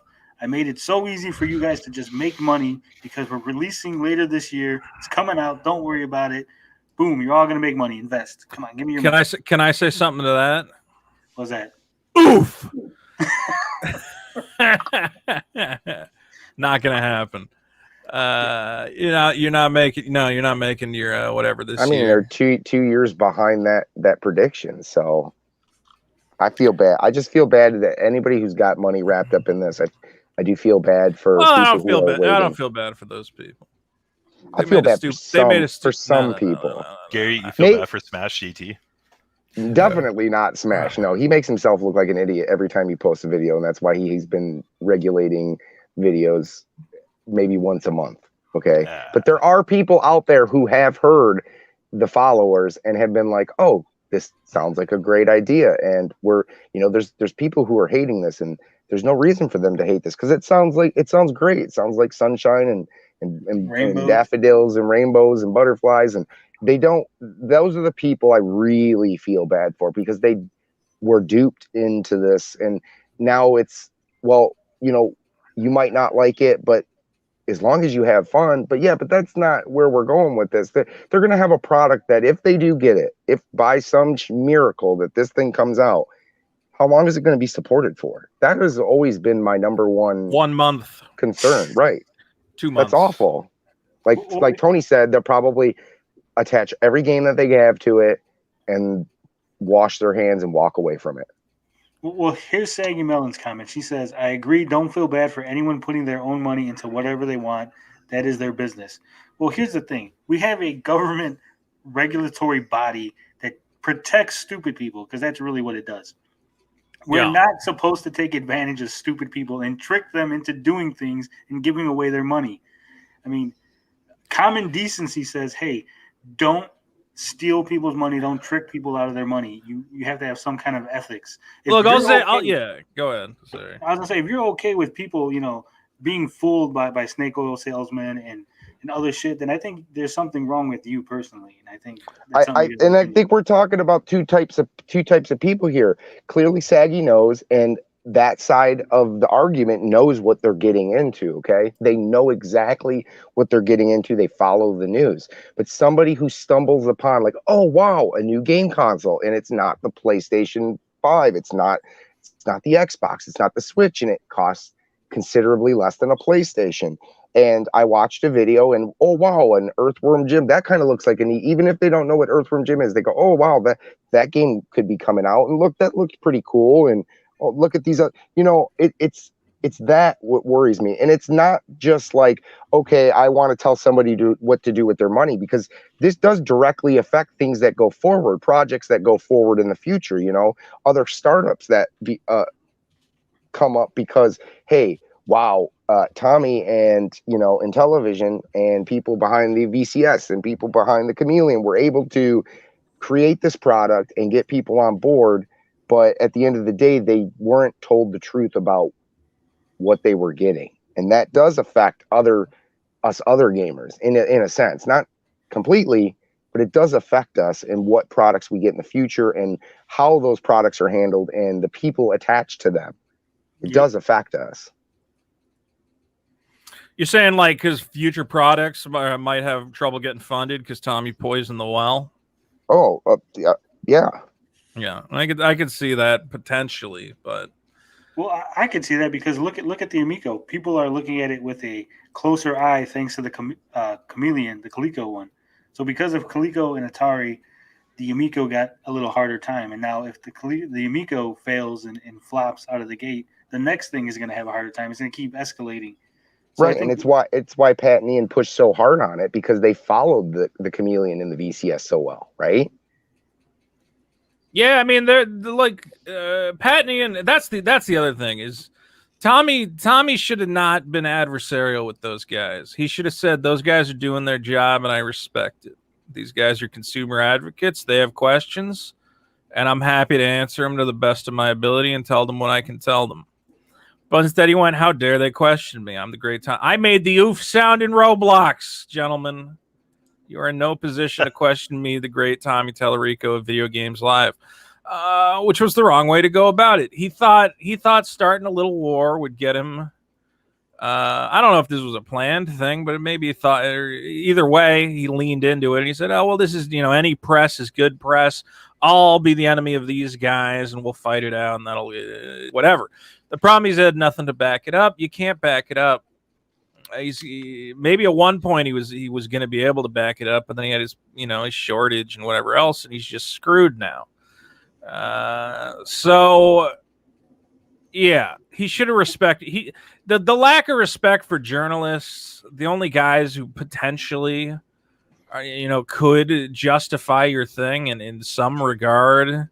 That was just a huge misstep from Tom. Right, and it's in the people who follow those guys, right? I mean, there's a lot of guys that might not be journalists, but they respect. There's a reason why they come back to Pat. There's a reason why they come back to guys like Pete. Whether how small their channels are or not doesn't really matter. They respect those guys' opinions, and now it's just you've destroyed your product, and you potentially destroyed other guys that people respect as their opinions on games. Absolutely. I only found out about the Amico because of Pat and Ian. Same here. And it's the kind of thing where, okay, that Pat and Ian have taken consoles to task in the past. So if you got nothing to show, just shut your mouth. I mean, that's the other thing I've always said about the Amico is Tommy, I should not know that Tommy Tallarico is even making it. I should know. I should know nothing about the Amico other than Intellivision is making a console. Right, with games that appeal to you or don't appeal to you. That's it. It should be a faceless corporate product, okay? It's the Intellivision Amico, not the Tallarico Amico.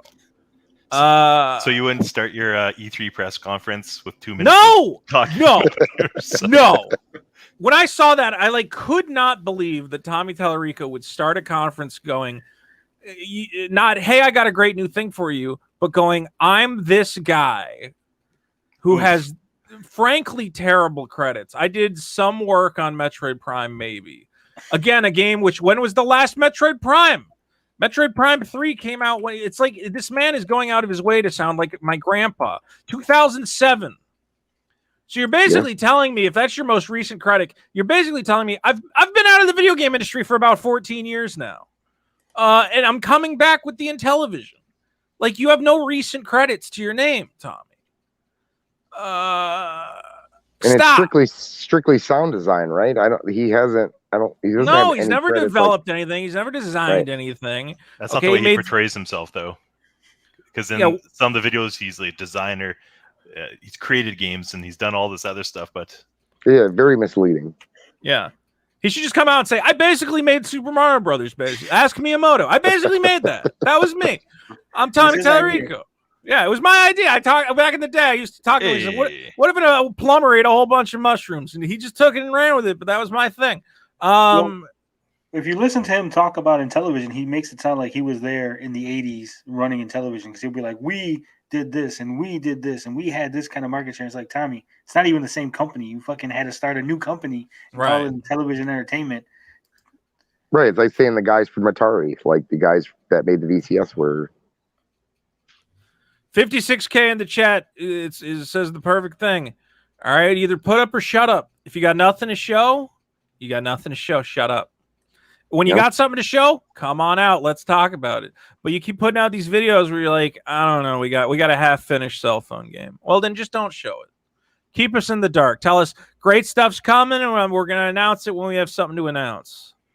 Okay? I ran a Kickstarter at one point, and basically I sent it off to China. I was waiting for China to print it.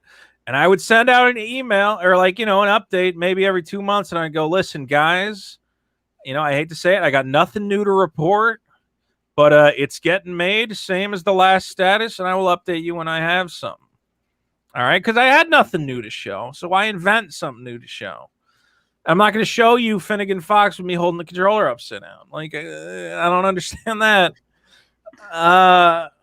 So, yeah, and again, I did think Polymega did do the smart thing of just being like, yeah, I mean, we're working on it and we'll get it to you. Sorry about the delays, and it is what it is. The problem it's not something everybody wants to hear, but I think it's the right business decision. Yeah. And it's also, if I got nothing to show, I'm not going to go to E3. I'm just not going to do it. He had 2 minutes to show himself, and then 2 minutes at the end to show the pictures you can win if you email. That was the stupidest thing, because didn't he say that he had, didn't he say at one point, oh, we had to cut it down from X amount of 30 minutes or something? Yeah. I lost my mind when he said, I lost my fucking mind. I'm like, what are you talking about? You had to cut it down, and you decided the 2 minute, here's me, Tommy Tallarico segment was a crucial fucking aspect of this thing. And not only to fill that time with everything that's been said before, which is mind-blowing in itself. So that E3 video, I was like, this should be the nail in the coffin. Should have been. And the fucking stock photos. Look, I know that you put stock photos in the investor presentation, you put it in a little pamphlet. If you're on the biggest fucking gaming stage in the history of anything, okay, you don't use stock photos. You just don't do it.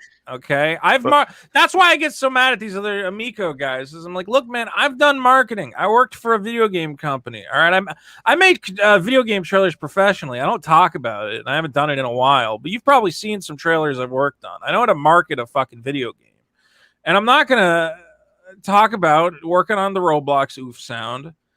I'm not gonna talk about how the clam glows when it like gamers don't want to hear this shit. They don't care. Cut to the fucking point. What do you have and why do I care? Well, again, I don't think E3 was even for gamers. I do believe he just did it to Tony. say that he was at E3. So when he goes to an investor pitch, Investors, he goes, we yep. were at E3. Look, here's our video. And look at all these great comments on our E3 video that we put up. Look at all these great comments. Well, he curates the comments. That's the thing. Okay, well, that's fair. So I was going to bring up, and there was another video by MLP, and I know it was old news. We had talked about it about a month ago. What are your thoughts on the Amiga coming out? The little plug-and-play Amiga coming out, Tony? And the whole controversy surrounding that and the Amico. Well, here's the thing. When I asked the CFO about it, he basically said that there's two companies fighting over the Amiga name. Both of them want a deal with Intellivision, so that way Intellivision could recognize them as the rightful owner of Amiga, so that they could make a deal between the two companies and allow each one, Intellivision will say, hey, you could use Amiga, we're not going to challenge it. Whoever wins Amiga can say, hey, you could use Amico, we're not going to challenge it. But that Intellivision refuses to pick a side. They're basically like, hey, you two guys fight. Whoever wins, we'll just make a deal with them. So I think that's the holdup. If the information that the CFO gave us is correct. Right. But as far as it coming out, I think it's going to be a nice little thing that comes out, a little niche product, make a couple sales. No one's going to talk about it. It's not going to be a big deal. Yeah, I agree. Because I kind of look at it like the TurboGrafx Mini. I bought into that because it's one console I kind of don't have in my collection. It filled a little hole, of not having any turbo games. I actually want one of those. You don't see anybody really talking about them nowadays, and I don't think, from what people have said, that you can't hack it like you could the NES Mini or the SNES Minis in the Sega Gary, Classic. So. Did it bring your family back together again? No, because I'm a selfish gamer. I bought it for myself. The kids got their stuff. The kids are still in the dark room. Yeah, so am I. Being neglected. That's what I've seen. So. Yeah, I don't know about this whole thing. Tony, you can see that, what? Have you followed up with Sam from Ars Technica? Because I did. He joined Atari Age, and I think he might have another follow-up article coming up in the near future. So this will be good. I know I sent him an email about some stuff because I did talk to him briefly on Reddit, but he was like, "Well, send everything to this email, so it's all official or whatever." I'm like, "Ah, fuck." So I was like, "Whatever." I sent him some stuff, and yeah, because his reach is as much as Pat and Ian have, whatever they get, 20, 30,000. Ars Technica is way bigger. And to be honest, like he's been pretty fair. And I watched his video with Digital Foundry on the Playdate, and was actually showing it off and talking about it. And I thought it was pretty fair, and the points he makes, and to his credibility, I think he's pretty fair with everything. So why he got personally attacked by Tommy is beyond me, because I Tom's think a moron. Right.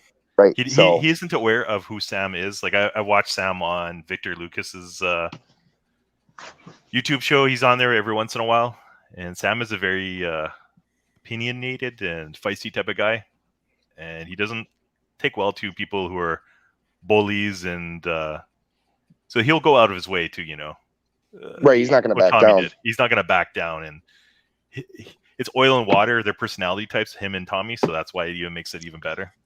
Well, and he's got a crowd that he's got a fan base, and he respects and wants to keep that fan base. He doesn't want to be viewed as someone who sold out for a product. So, I highly commend him for that.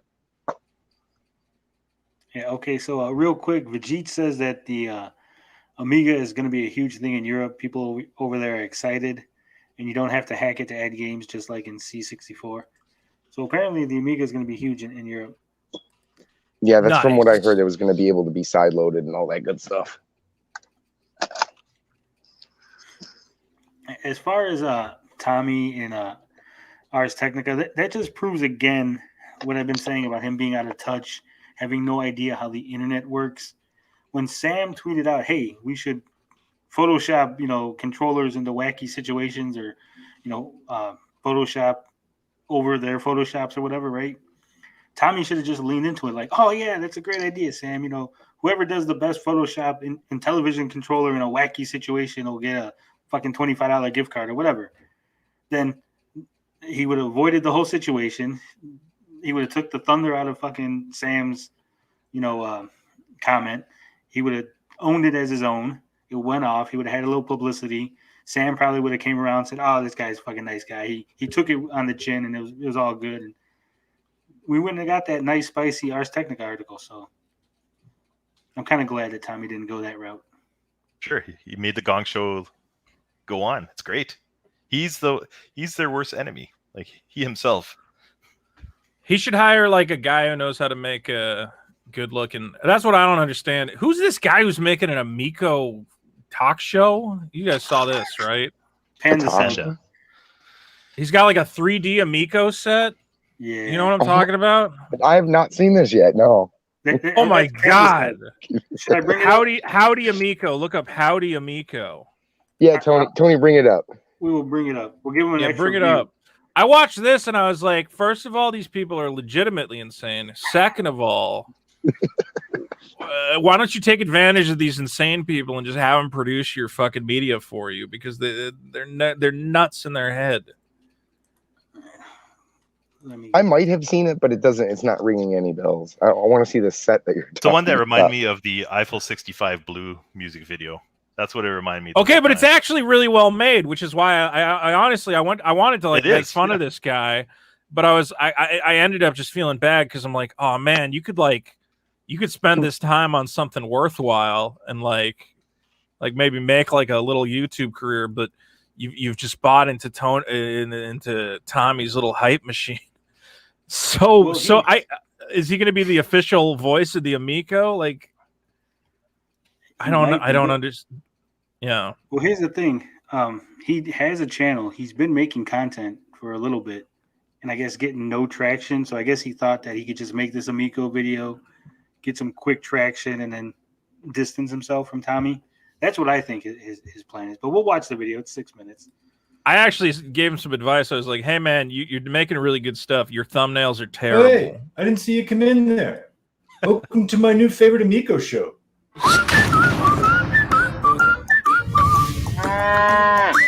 Howdy! Amico. There are My internet's always the best when we watch videos. ton of Intellivision Amico shows out there. My personal favorites, the original Next Level Gaming, Retro Advisory Board, and DJC Game Studios, to name a few. These are solid shows with diverse approaches to the Amico subject. But in regards to the vast majority of Intellivision videos, most of them feature dudes talking to you from inside their bedroom or offices. So I thought to myself, how do we shake things up a little bit? Well, for starters, we don't do it from inside a home. No. You see, I'm sure some of these hosts have played Astro Smash. And that's cute and all. But I literally smash asteroids. Our Panda Sub 2000 channel is a new hangout spot for anyone who loves the hobby of video games. We've got debates, discussion shows, critical analysis videos, let's plays, retro shows, intellectual humor, and we're just getting started. I'm so sorry. We've amassed a whopping 2 subscribers with this winning content, and now we're bringing that fun to Intellivision. Now, before we can discuss the Amico, we need to know what it is first. The Intellivision Amico is an upcoming video game console that sets its sights on an ever-expanding casual market. Thanks to the simplicity of smartphones, more and more populations of non-gamers are finding themselves real becoming gamers. Where modern-day controllers may be intimidating to a grandparent, a smartphone provides common-sense controls like tapping and swiping. For the first time in history, children and their parents are both playing games, but they're doing so separately. The Intellivision Amico looks to remedy this and tap into the growing market by delivering a controller that looks and feels very similar to a phone. even allowing players to use their own mobile device should they so desire. Hell its games yeah, are designed roll to be them pick dice. up and play, and even feature mechanics Did you to help notice out he players actually who edited the might be parkour struggling. footage to look better? Think bumper lanes and bowling. That's what I heard. The Amico's goal Oh, is in to this get one? friends No, and I didn't family see of that. all ages and skill levels to have fun together. The Intellivision Amico was spearheaded by legendary gaming composer Tommy Tallarico, who is now the Yes! company's president. The system comes with 2 controllers that feature integrated touchscreens, motion controls, LED lights, and a 64-positional pressure-sensitive disc. All games will be ESRB rated, no higher than E10+, and supposedly will never include DLC, in-app purchases, loot boxes, etc. Why did he say Sadly, supposedly? the console isn't without some controversy. Blood The or divide has violence. split a small section of the gaming community in 2. Those who believe in the vision of a return to basics, pick up and play family experience, and those who believe the Nintendo Switch already does this with a better value proposition. We'll be addressing these subjects and more in our future episodes. We will be gaslighting The you and Amico more topic in our has future blown up episodes. channels on both sides of the aisle. Now, I don't know about you guys, but I really want to hit 5 subscribers before I die. So we're going to shill. We're going to shill like we've never shilled before. See, I don't get it. It's a joke. We're It's gonna not a build joke, a set. though. Look at this. That looks Look at this. exactly like Damn. an Amico.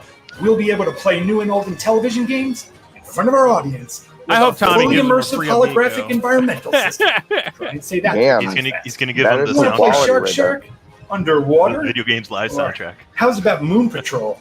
How did he have time to on make the this? motherfucking moon? Overkill, I don't you have say? time to make this. You betcha. And thanks to this state-of-the-art synthetic robot, more like a cardboard cutout, we can interview Tommy Tallarico whenever we want. So, Tommy, what do you think of Panda Sub 2000? This is the genuinely real Tommy Tallarico saying that Panda Sub 2000 is. Heated Earthworm Jim. Panda Sub 2000 is my favorite channel of all time. So many laughs, so many memories. I want you to have my red Ferrari as a thank you. Thanks to genuinely He's got that, real like, Tommy South Park Tallarico. feel to it. I accept. Well, that kind of got I weird. enjoy it. But Captain, what about the haters? If you build an Amico It's like show, a Space they're Ghost gonna coast to come coast. for you. Let him. Yeah, I'm with Octane. They've got like an entire community to dislike your videos and leave nasty comments. That's adorable. But we've got a Panda Sub. See, I'm not going to Yeah, leave a nasty that's comment. I just terrible. legitimately Because feel like you're wasting your hashtag, time. we and don't it do saddens drama. me. We do game. I'm like, oh man, So, you have all this that'll show talent. 'em. Our Why are you upcoming episodes dedicating will it to tackle the this? concerns of the naysayers, but we'll do so invitingly. We All right. welcome discussion and opposing viewpoints. I agree, Our primary Vito, goal you're is right. to just have some It's fun and incredible. take nothing What a too waste. It's an serious. incredible So if that waste sounds of like a hoot effort. and a holler, consider subscribing. Not just Our only videos a take waste a of while to effort, make, you so turn know. on You know, notifications everybody to be says they're alerted going to when have the next one opposing comes out. viewpoints. You know that he's not. He's going to fucking gaslight the shit out of people who don't like him. Jaw dropped by a console that plays flash games. You're not pretending to be a shill. You are one. I don't think This is you get- have see, it. this is getting meta. Remove your helmet.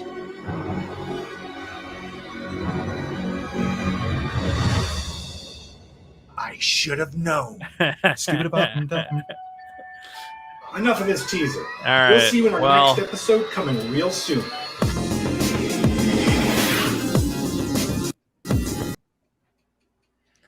anyway, I see that and I'm like, hey, Tommy, like, I mean, you have people who are insane for your console. They'll probably do cheap work for you if you want. Exactly. Yeah. Tell him you'll make him the official spokescaster of the Amico and pay him like $20 a video. He'll do it. It's a That was good the deal. pretty damn good quality there. You guys are absolutely right. Why are you wasting your time and effort on the Amico when you could be doing that's like a Space Ghost coast to coast type? Oh, you could be know, doing anything. I am. Yeah. I wonder if that was his. Hey, maybe Tommy will hire me. Pitch reel, because I'd give Like a that demo. man a job. I'd give that man a job. Yeah. Like I He said- made a 3D Amico set. What a psychopath! What a waste of your time. I don't. And that video has how many? Like 2,000 views. Something like that. 2,000 views.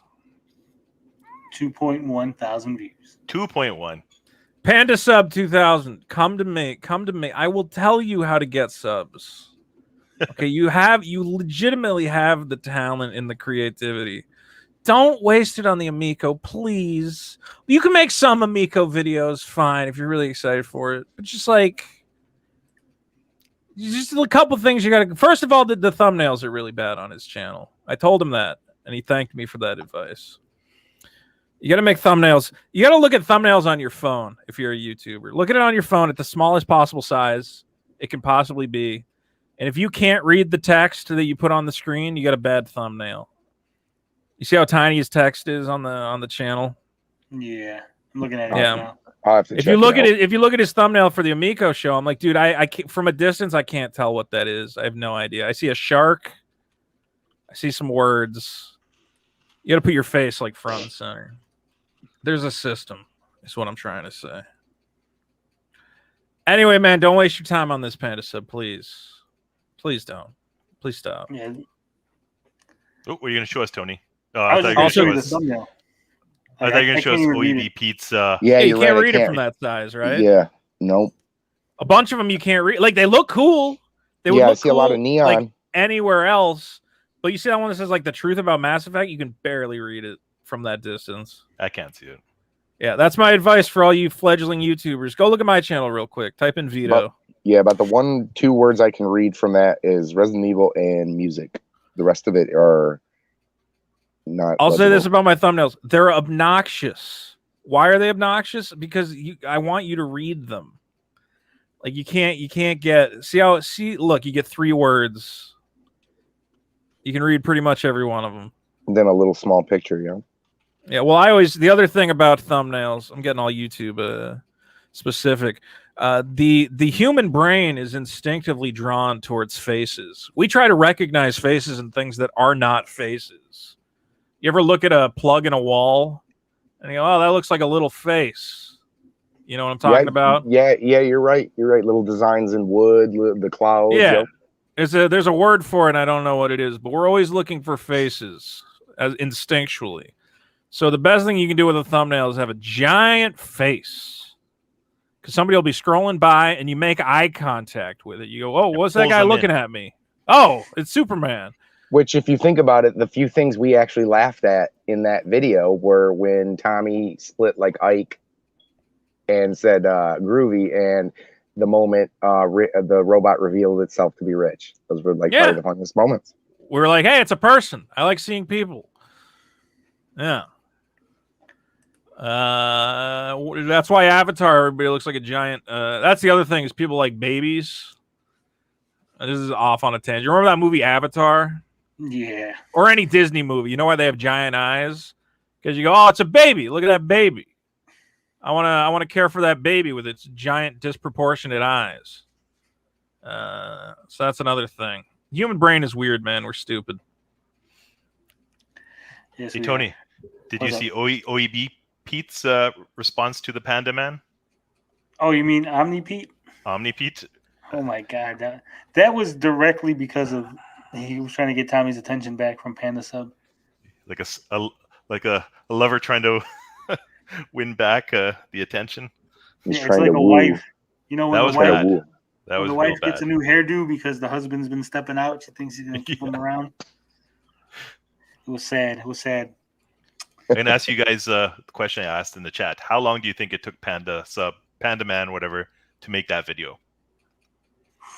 It must have took a month. It must have. A couple weeks. That's a lot of quality in that. You know, even if he was really You know good at what he We does, should that's a couple find out. weeks. Real easy. He Dude, actually I'm a tweeted out about it. professional video editor. I work in After Effects, all that. I would never spend the amount of time it would take to put that fucking thing together. No. Like I could do it. It would just piss me off, and it would take like a month and a half. And you'll see Vito, by let how me much ask you content this. it actually gets released. So Let me ask you this, Vito. If you knew that if you made a high quality video like that the end result would be you would get a ride in a Ferrari with Tommy Tallarico, wouldn't it be worth it? No. If the end result was Tommy Tallarico gives me an $80,000 a year marketing budget or whatever the fuck, yeah, okay, I'll do that. But somehow I don't think that's the case. Money talks and bullshit walks. Yeah. Tony, you're not gonna play Omni Pete? Damn you, Tony. Anyway, Panda guy, look, you got. I mean, whatever. After this Amico thing blows over, at least you and Tommy will be best friends, and you can work on whatever his next thing is. I don't know what that's going to be, but There maybe is it'll be no good. next thing. That's when He'll make Video Games Live 9 or whatever. He's still on tour. He might Did not Tommy get- ever put out an album of his own music? Oh God. I want Does he have to hear Tony? some Tommy hits.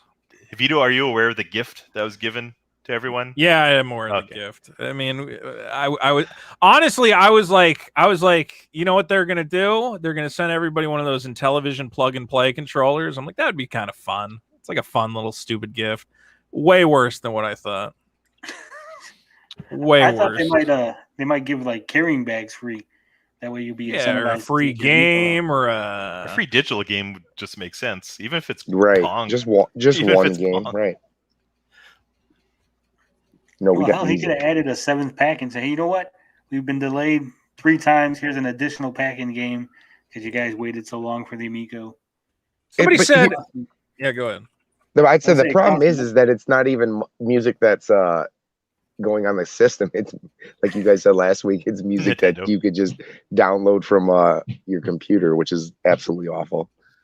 Yeah, well, that was my question. Is I'm like, somebody said it's like all on. Is it all on Spotify? Yeah, pretty much. Because I was looking on what do you call it on YouTube? If I type in Video Games Live, I got uploaded in 2009 all of the first one, so I can listen to that for free. So I don't even know.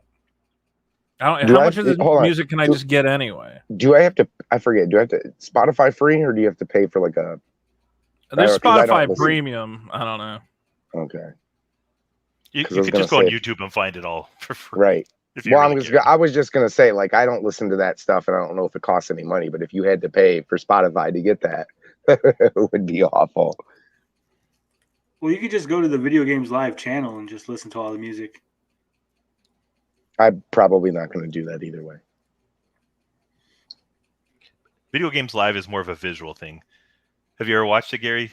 Yeah, I've seen the videos of Relic. Have you ever seen fanboying out? Have you ever seen Tommy Tallarico sliding across the stage, air guitaring to the Halo theme? Like, Yes. yeah, It's it's a music that treat. music that he's not even created, right? Correct. But he's just done his own rendition, like a remix type deal to it, I It's guess. a cover band. Right, cover band. right, Video Games there, Live right. It's a cover band. So is there anything else we need to cover on this whole Amico situation? I feel like Everything. we're just dragging it out at this point. Yeah, I don't think- know. You were It's going to go fun. over the Fundable thing and how everyone's going to go to this webpage and now invest. Fungable my token. That's what I want. The NFTs, remember? There's the NFTs. Oh, yeah. We got to talk about those NFTs that every Amico game is an NFT, apparently. Hell to the yes. Oh, is this what Ian brought up earlier? What was it earlier today? Yeah. Oh, he was fired up. I loved it. And, Guys, funnily enough, I it was love a- NFTs so much. It drives me insane. I don't even know. So he said they're going to be NFTs. Like, when did he say that? Like a year ago? It's right here on the Fundable. Yeah, he said it a year ago. Someone asked him, and everyone thought that maybe he meant NFC. Yeah. But then he doubled down and said, no, it's NFT. And it says here, it says RFID enabled for physical media integration with gameplay and NFT marketplace. Well, that's what I'm talking about, baby. I think he just likes NFT. that hip word that, everyone's throwing around, NFT. Even though he Like has put no it idea in- what it means. Yeah. It makes him sound like a moron. Yeah. I mean, Poor interns right now trying to figure out how to make NFTs work on the Amico. Yeah, this is one of those things where I don't know. I think Pat and Ian were saying he's going to get in trouble with investors. I mean, he could get in trouble with that Jay Allard stuff. We'll see. Are you sure, Vito? Because there's, Saggy Melons just did a whole video saying that, it's no big He's deal. good. He's It's good no big because deal. Tommy said that he feels like Jay Allard's still part of the team, so there was no lie. He still feels like it. Yeah, that's not good. I was going to say earlier, I don't feel bad for any of the investors, except for if there's any investors who Tommy deliberately withheld information or gave false information. But if everything on the investor page is what's going on and what's happening, if they have full information, it's on them to act on that information in accordance with whatever they believe. Here's the other thing. The Republic investment still says committed. The last time I looked, it wasn't finalized, and it could be because the SEC is looking into the Allard thing. So, I mean, the thing about the Allard thing, though, is you would need I think you would need some investors to step forward and go, "Hey, I only gave them money because they said this," Well, yeah, well, maybe they're asking the investors. I don't know how it works. They might be sent out some form letter. Any of you guys invested, specifically because of Allard? Right. But yeah, you'd probably need to prove, hey, this was actually a reason people invested, as opposed to, oh, we made a minor fuck up and we weren't paying attention. Yeah, I agree with We'll that. see. I don't think anything will come of it. I don't think so A slap either. on the wrist. No. Because I don't even think that many people are investing anyway, They can probably look at how many people invested between the period of whatever time. It's probably like 2 people. And they'll go, well, did you guys think Jay Allard, was that why you invested? And they'll go, nah, I don't know. I just invested because I'm a big fucking idiot. And they'll go, all right. Well, there you go. I invested because I really like that Metroid Prime soundtrack. That's why I'm here.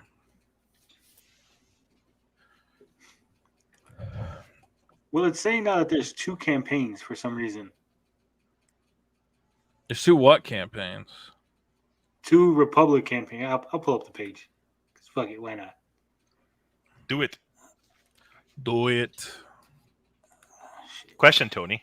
Oh wait, it's not a super chat. I was gonna say, if someone gives you $50, will you go topless like Rich from Review Tech? Yeah, I'll go topless. I won't put it on screen. I'll just tell you that I'm topless, and you'll have to take my word for it. But I will do it. Okay, done. Carl will do it for free though. Yeah, see, there you go. It says right here, 9,411 investors in 2 campaigns. For some reason. I don't know, man. I don't know what to tell you. That's a lot of wasted cheddar right there, boys. Yeah, but what's that second campaign? That doesn't jive with everything that's been on there before. Because before it just said 1 campaign, and I don't think there was 9,000 investors.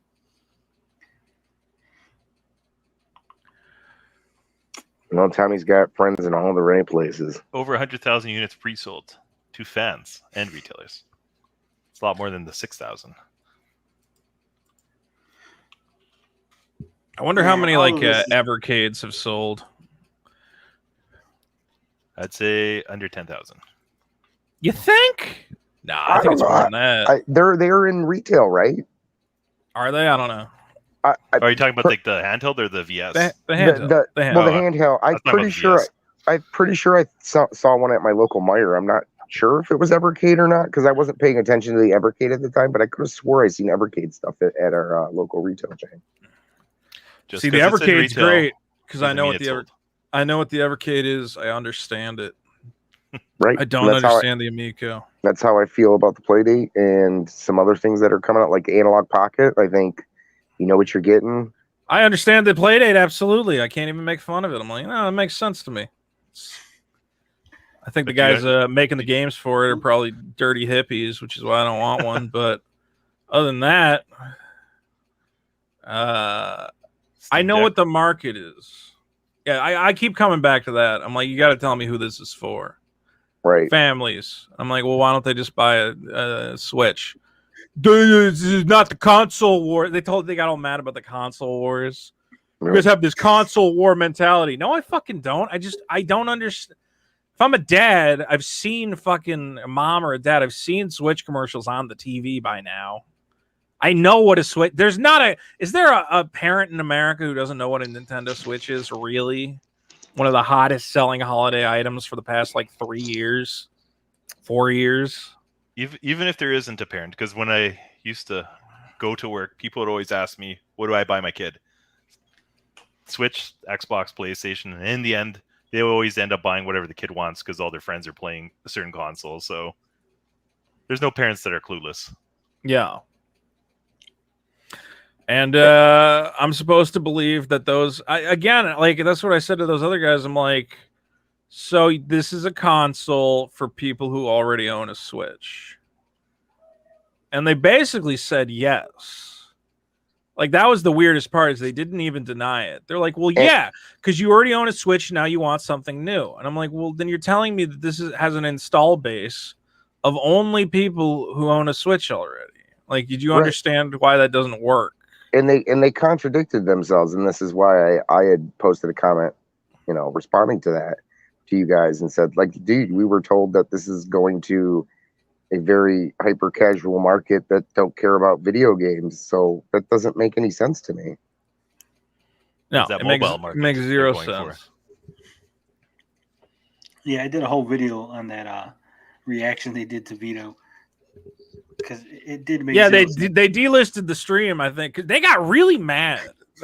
I was like, guys, I'm razzing you a little bit, but like they hold this thing near and dear to their fucking heart. They got really mad when I said, well, let's just be clear. You guys have no idea how to market anything.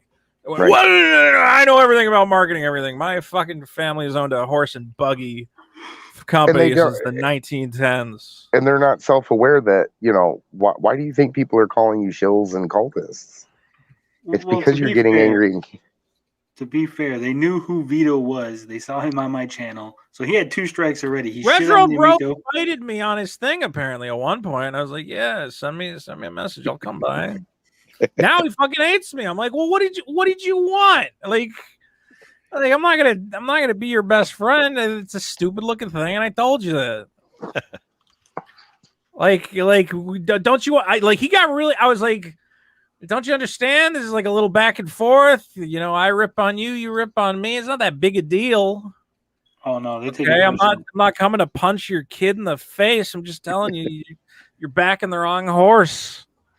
You're betting on a fucking one-legged raccoon in the Kentucky Derby. Like, come on. This thing is a sacred cow. You cannot say it does any wrong. Tommy can never lie.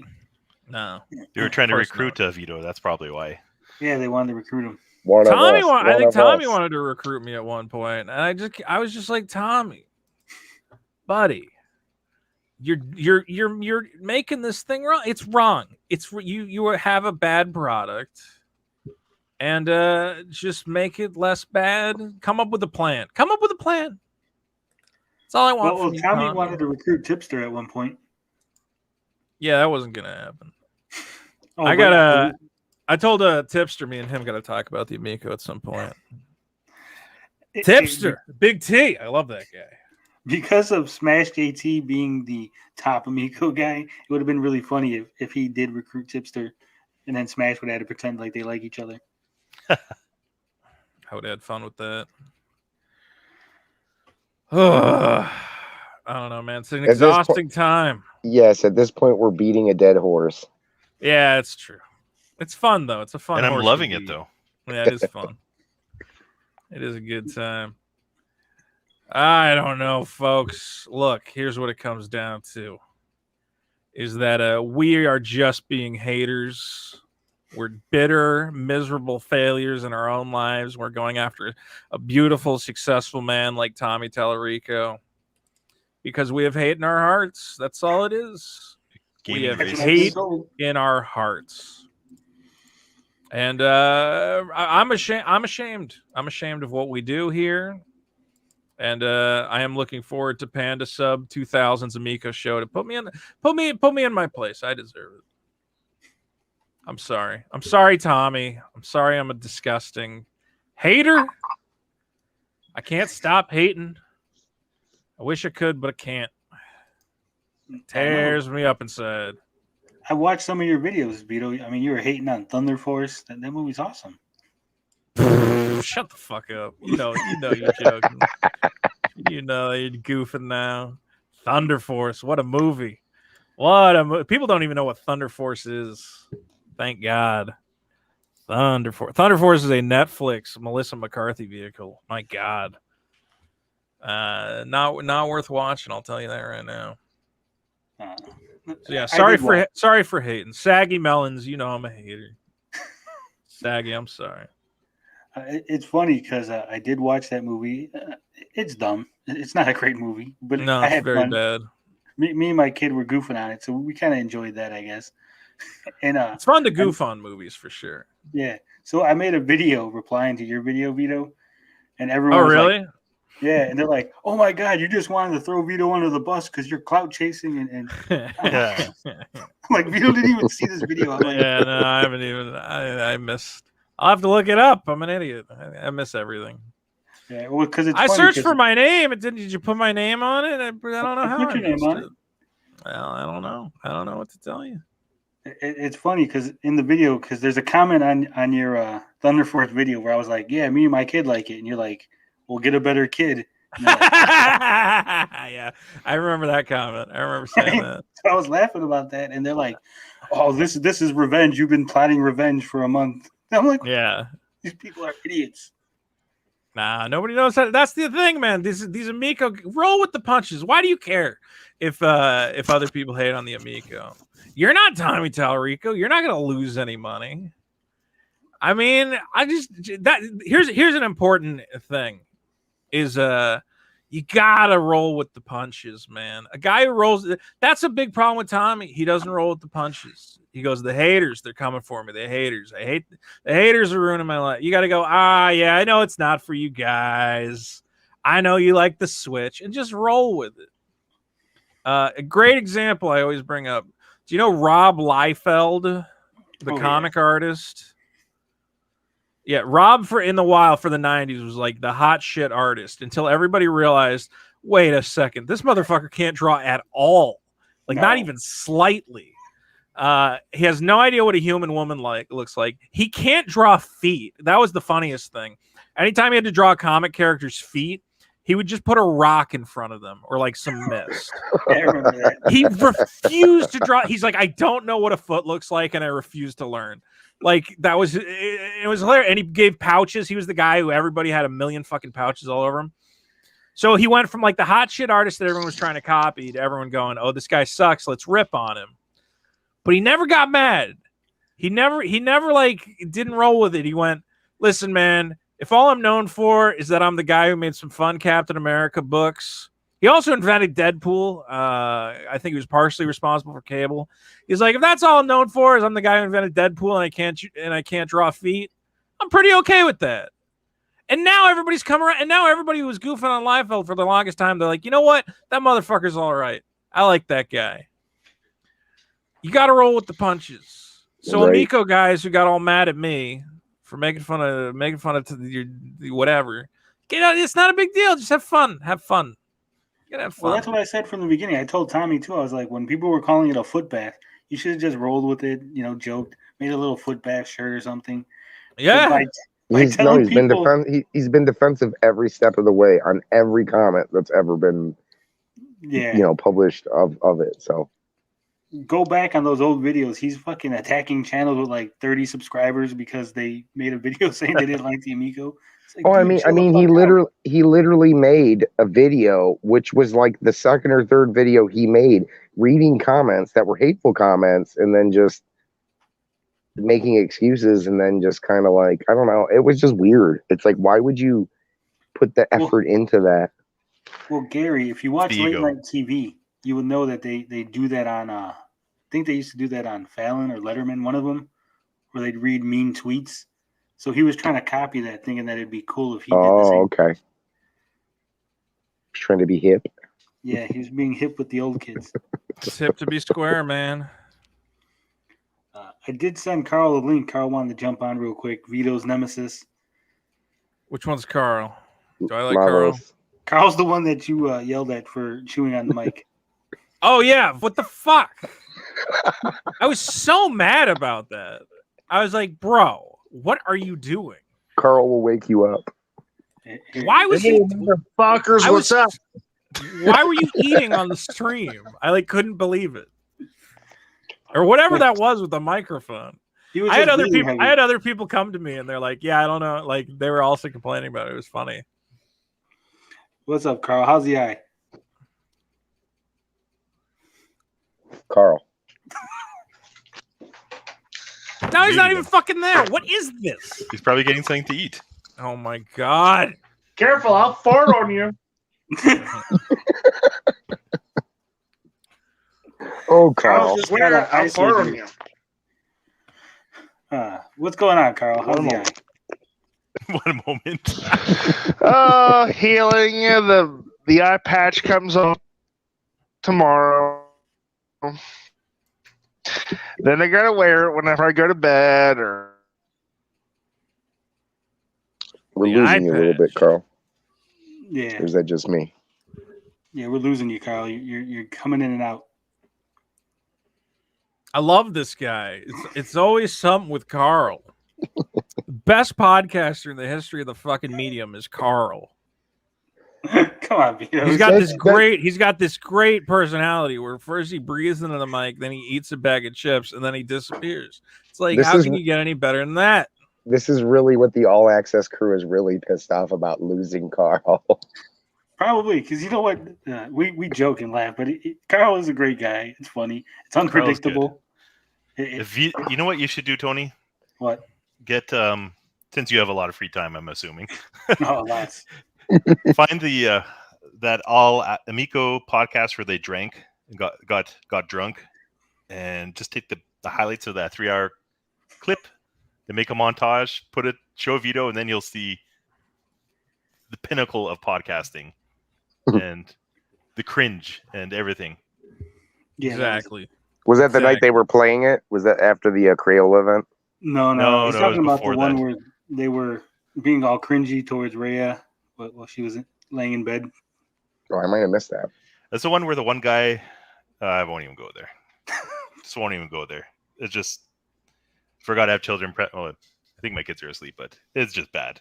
It's just bad. And we lost Carl. He's gone. Nice. Classic Carl. It is, Vito. Actually, it is. He just disappears. That's what makes Tony and Carl the dynamic duo. They're just polar opposites. Top that, podcast, the top podcaster, number one. Millions of listeners every week. They are. I'm trying to think if anything else has been going on in gaming. I just bought a bunch of Dreamcast We get a solid games 500. that I probably shouldn't have bought. Any Dreamcast fans in the house? What Would you buy, Vito? what games particularly? Let me see. Let me see if it's here. Some nice Bunch quality content. where's my purchase history? I found this. I bought a copy of Illbleed from a guy. Do you know Illbleed? I think I've heard of that. Illbleed's a weird horror game. It was the last top tier US Dreamcast game I was missing. The last one that's over like $150. I got all the other ones. And I was like, you know what? I'm a Dreamcast guy. I might as well get it. I'm a big fan of yeah, go ahead. Zombies Revenge. You got Zombies Revenge? It's one of my favorite. Oh God, do I have Zombie? I should have it. I have That's to a check great my game. list. That and Dynamite Cops. Yeah, I definitely have Dynamite Cop. Zombies Revenge. Oh, fuck. Well, it's not even on this list. So I picked that up from the guy, and the guy goes, "Hey, I basically have like most of the goddamn yeah, I got Zombie. No, I have a Japanese copy of Zombie Revenge. I don't have the American. God damn it. Such a fantastic Thanks game. for reminding me of games I don't have in my fucking Dreamcast collection. Guy goes, yeah, I basically have like 1 million Dreamcast games. Is there anything else you're looking for? And I was like, yeah, there is. So I'm getting a bunch of cool Japanese stuff. I'm getting some of these shooters, getting Border God. Down, getting Expensive. Tri-Zeal. Yeah, Trigger Heart Excelica. They're all like $100. Res. It's insane how much between Turbo and between like Dreamcast stuff like that, how much shooters have skyrocketed. Shooters are what people want. I don't know exactly. Yeah, I guess because they just don't release them in huge numbers, but there is like a diehard community for them. There we go. Especially for the Saturn too. There we go. Sorry about that. Hey. Anyways, I was saying, whatever the Amico might be, you can still adapt the principles for modern gaming. Yeah. Like the 10. I'm so lost now. I just kind of going back to because it's stupid. My phone hiccuped, so. Oh, that's okay, Carl. We know. Yeah, the eye patch comes off tomorrow, but I still have to use it for sleeping and stuff like that. Awesome. You Now, know, you it's you see real good out of the one eye, Carl, and shitty out of the other one, or what? Yeah, until I get the other one fixed September 2nd. Hell yeah. So, Carl, we were talking about Dreamcast. Do you own a Dreamcast and any good games for the Dreamcast? I had a Dreamcast once upon a time, but the video port went bad on mine. The video port? Yeah, the video port. No joke, dude. So I have at one point, I don't know, I've probably never told this story here. I have a buddy who owned a card store, game store, right? And it's in a mall, and it's the worst mall ever. And they keep coming up with like different schemes. It's one of those malls where they put in a go-kart track, and you're like, oh, you guys are fucked. You guys have no idea what you're doing. That place went out of business. So at one point, they're like, we're going to put in a frozen yogurt place because whatever the new fad is, fuck it. Just maybe we'll make money finally. So you got to move to a smaller, we're going to move you to a smaller location in the mall. And he was basically went from having this giant back room to having like no back room. So he told me, he's like, listen, man, I got to get all this stuff out of here. I will sell you every video game in this place for $1,000. Oh my God. And I was like, Seth, you have like 30 Nintendo 64s back there. He's like, and they all got to be out by the end of the week. So I bought a video game store. For $1,000. Yeah, it was the best. I owe that man a steak dinner. Let's put it that way. Oh my God. And he will get that steak dinner. I owe him a couple steak dinners. But the thing is, I'm like, oh man, you got like 15 Dreamcasts. He's like, yeah, and none of them work. I'm like, well, why is that? He goes, because you know how I let kids play games in my store? Oh, man. I'm like, yeah. He's like, so these kids get it in their head. They're like, God, I got to play House of the Dead 2. We got to play House of the Dead. One of the classic frickin' light gun games. Absolutely. So they take out one of the Dreamcasts. They plug a gun into it. And they go, oh, my God, this Dreamcast doesn't work. Can you believe it? Well, we got 15 of them in the back. Let's pull another one out. They pull another one out. It doesn't work. They go, can you believe it? 2 Dreamcasts in a row. Well, the next one, third one doesn't work. Fourth one doesn't work. Fifth one doesn't work. They're like, my Thank God, you all very these, much for all proving these my point. Dreamcasts are broken. I can't believe it. And they go to my buddy who owns the store. And they go, did you know all those Dreamcasts back there are broken? He's like, what are you talking about? No, they're not. They're like, yeah, we kept plugging the gun into them and it wouldn't work. And then the Dreamcast was shut off. He's like, did you ever stop to think that maybe the gun was shorting them out, you motherfuckers? So, I mean, they had a faulty Dreamcast gun that every Dreamcast they plugged it into, they fried the thing. No. And at no point did they think, let's stop at the 5th or 6th or 8th Dream. So in my house, I have 15 Dreamcasts that if anyone knows how to fix a Dreamcast, I don't know what the problem is. You turn it on and you're like, oh, I can't wait to play this Dreamcast. And then the screen just slowly fades to black. You get a picture and it just slowly goes away until you can't see anything. Every single one of them has the same problem. I know what you could do. Okay. You could go to the guy that Metal Jesus paid to pimp up his Dreamcast, turn it into an ugly Christmas tree. That might be. I was thinking about just doing a video where you throw Dreamcasts at each other. That might be fun.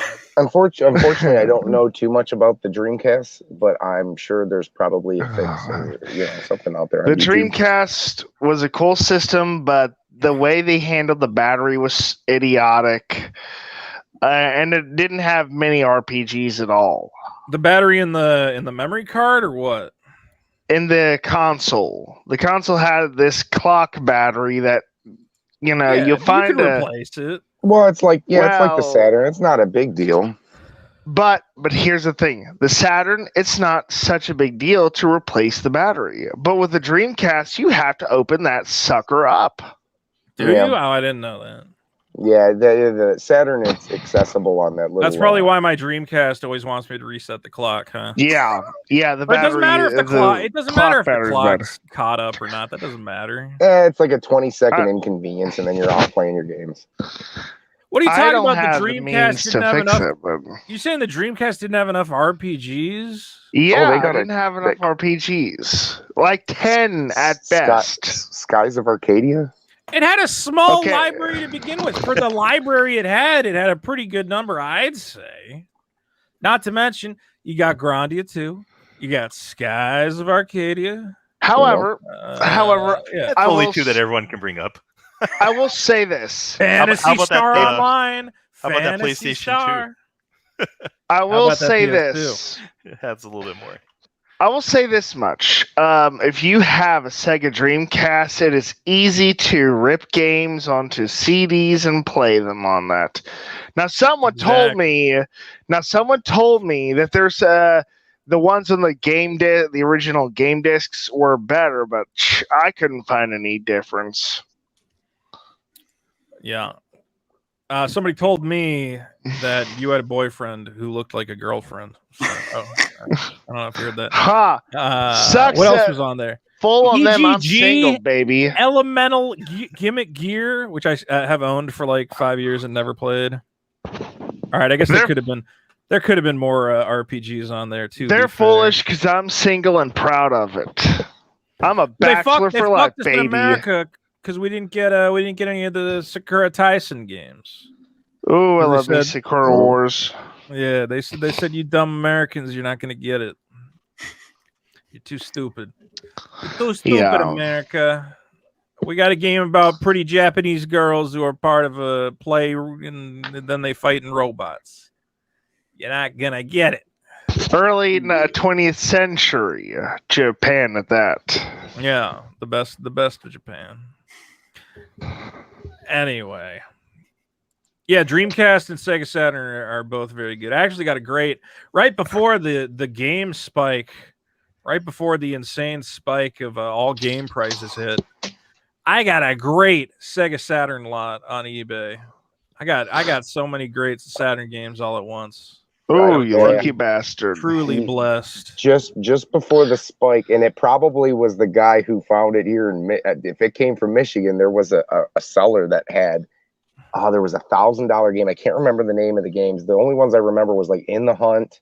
Was it Magic Knight Ray Earth? Magic Knight Rare.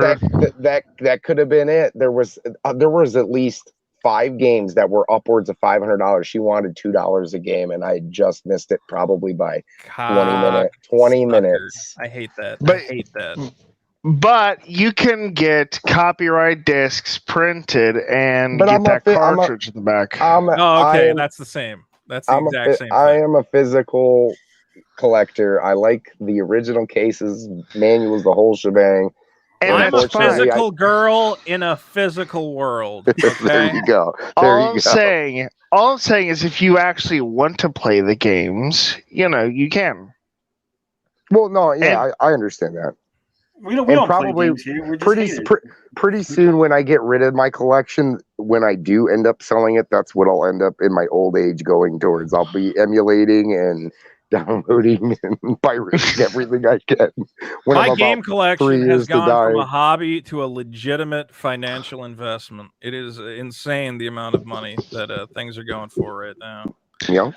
I tried playing Phantasy Star Online all those years after the Dreamcast died, and Nobody's the controller drove me nuts. I think there's worse controllers out there. I think if you go and play It's on just- Amico. There's Like great s- replacements Amico. now, though. If you don't like the Dreamcast controller, you have so many great No. options. Well, Oh, what yeah. I mean is like the way you control your character in the game drove me nuts because it was just it felt like the controls were weird. you, Like, you know what? Too When tight. when the 64 first came out, that's how I felt about going into a Funko Land when I was a kid. And I remember I was a big Super Nintendo, Sega Genesis, fan. And it was like when I got that 64 controller in my hand for the first time and played Mario 64, I literally put it down after 3 minutes. I thought it was the dumbest thing ever. I can't play Super Mario 64. I don't understand that game at all. But I understand why people like it. You don't understand the game. Might I suggest that a MMO designed for 56K modems might have had controls that allowed for movement that was easily processed by internet servers? We're talking about Phantasy Star Online. Yeah, it's possible, but it's possible. Come on. I mean, play when you. What I mean is when you playing the game offline is what I'm talking about, not playing it online. Well, it's not supposed to be an offline game. It's not. It's what is the name of the game? Can you tell me what the game but is it called? Has What is the name of the game? No, okay, I'm not going to answer that because it has a functioning offline mode. Oh, okay. It has, and then I've gone all the way through 3 difficulties. Sure. Yeah. Okay. I actually stopped at I very just forgot hard. the name of the game. I can't remember. What is it? What game are we talking about? Cornhole. Cornhole. The game, yeah, cornhole. Cornhole. Dude, I'm not gonna play into that. I'm not gonna play into that like everyone else does. Okay. The game was built Tommy, for offline use. Okay. All right. If I was Tommy, here's what I'd do. You rename it the Intellivision Cornhole. And you take it to the bank. Yo, ladies and gentlemen, this is the Intellivision Cornhole. It is the future of gaming. No, I'll tell you what they do. No stopping it. They need to build a nuclear power plant into that sucker and sell it to Russia, Cuba, the Middle East, and make millions upon millions of dollars. Well, selling. Here's the thing. Tommy actually did say he wanted to bring the Amico to China at one point. China. Damn, I forgot China. China. Sell everybody's information. 6,000 buyers' information to the Chinese. Yep. Ladies and gentlemen, we're gonna sell it to China. And I remember because I told him, I was like, Tommy, don't you think they'll just clone your system and then they'll just push you out of the market? Oh, you know they will. And he told me that the Chinese do not steal IPs or clone systems, and that I was being racist. That's true. That is very true. We know this. They would never. Wink, wink, nudge, nudge. They would never do that. Wink, wink, nudge, nudge. Kind, industrious people. On the 31st, I'm getting myself a new controller for my Xbox. Ooh. Yeah, the Aqua Shift Special Edition. The Aqua Shift? Yeah, it changes color depending on the way you hold it. Nice. I mean, to be honest, show the play date was like cloned within. It's not even out and it's cloned. Is it cloned? Well, they tried to clone it. Okay, it's just like an emulation device, whatever. You but can figure out it just looks like it. It doesn't have a crank or anything. It just looks like it. Well, I'll tell you what. I hope, I used to say that I want the Amigo to come out and I want it to be successful. But right now, while it's looking like it's not going to come out, I'm gonna hope that it doesn't come out. So that way my shell will be worth thousands of dollars and I can recoup some of that money. Imagine how funnier Ninja Kitty's videos will be. Yep. Making fun of Tony spending $2,000. I just really can't wait for the fallout. Wait to see, what hasn't aged well and what these guys plan on doing after this thing dies. It already hasn't aged. I mean, on one hand, I really want it to do well because I am worried where the AAA industry is heading. On the other hand, I know Ninja Kitty's videos are going to get exponentially better with each release. So I'm all about my new guy, Panda Sub. PandaSub 2000 is the future of the fucking Amiga, Yes. Amiga, or whatever this fucking thing. I can't dedicate weeks and months. I can dedicate hours, if that. What I'm hearing is that Vito wants a ride in the Panda Sub. That's what I'm hearing. I want a ride. I want to be on the Amico. I'll go on that show. I will green in the PandaSub right now. I'm telling you, I will green screen myself, and I will send it to you. Let's come Vito up wants with a bit. Vito wants a PandaSub for Christmas. I want to play Amico hater number 9. I want to do it. And I come on, and then I just admit that I'm just jealous of everything Tommy Tallarico's ever done. He brings you out like Oscar the Grouch. You just rise up out of a garbage can. Yeah. Amico hater number 9 could be a Mega Man clone. He goes, I knew it. I knew it. Since I got you here, Vito, I got to ask a question. Yeah. When the dust settles on the Amico, do you think Tommy goes away quietly, or do you think he's tossing out lawsuits? Right. Lawsuits? What's he gonna do? Sue me? Who's Pat Ian? Sue the haters. He basically sue us already. I don't think he'll sue you guys, but I definitely think you guys will. You are probably number 2 under Pat and Ian for being blamed for why the Amico failed. There's no doubt in my mind that's coming. There's no doubt in my mind. The haters are the reason why the system failed. Well, Tony, you gotta tell the truth. That it's part of your grandmaster plan all along. What?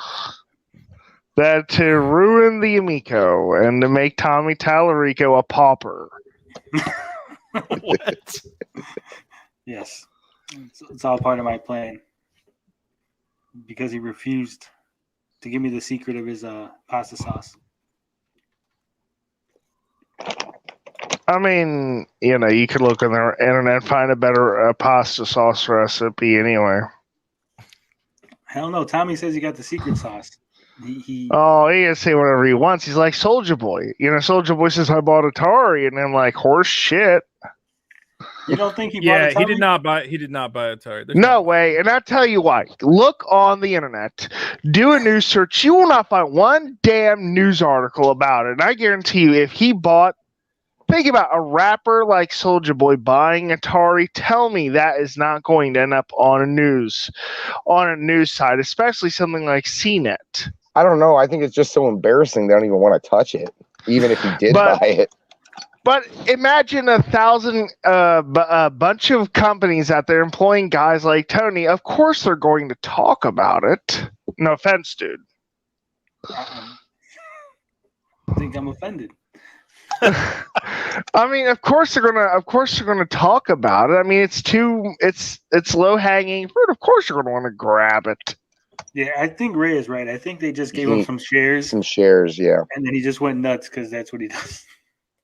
Oh yeah, that's more legitimate. He's gonna crank that Atari. Did Soulja Boy do anything other than crank that, or what is it, Superman, or whatever the hell it's called? Did he do anything else other than get sued by Nintendo? I mean, I have no idea. I don't listen to that music. I don't believe that. No, I don't listen to Soulja Boy. I did review. Well, it was technically one of his consoles. I reviewed a Soulja Boy console. It's got some real good shit on there. That's the next step for the Amico, to buy some stuff off of Alibaba. And honestly, those $20 Alibaba consoles are like more fun than the Amico is going to be. He's gonna slap the shell around it.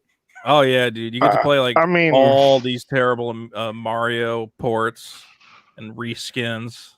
Tony could buy the Super Console X and replace the shell with the his Amico shell. Well, I got Kevtris. Kevtris is gonna work on something. I'm gonna convince him. Nice. Go for it. And I think I might try to reach out to Pat and Ian and get them to sign my shell. I mean, it could be you're gonna make the value worth nothing. Sorry. 0 times 0. Still 0. I just want my analog pocket. That's all I want. Well, I'll tell Kevtris. I'll let him know. I say, hey, Vito wants a signed Dongboli edition analog pocket. Hell to the yes. Hook it up. Hook it up. Hook it up.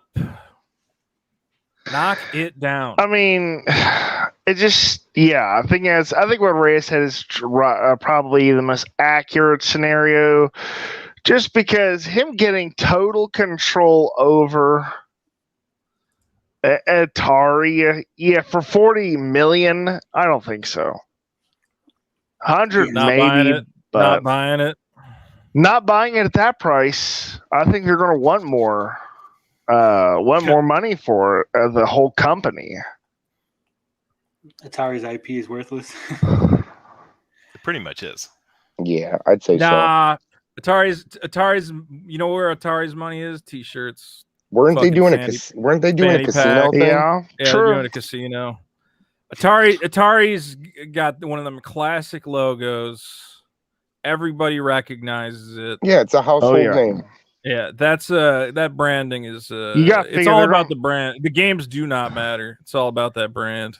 You figure they're making millions upon millions on just the clothes alone. Yeah. They were going to have a hotel. too, I weren't they? agree with that. I don't think it's that many millions though. I think they're making good money off the I name, think they're but- making killer money off of it, is But, my point, though.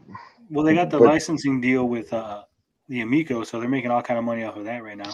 Exactly. And that's what matters.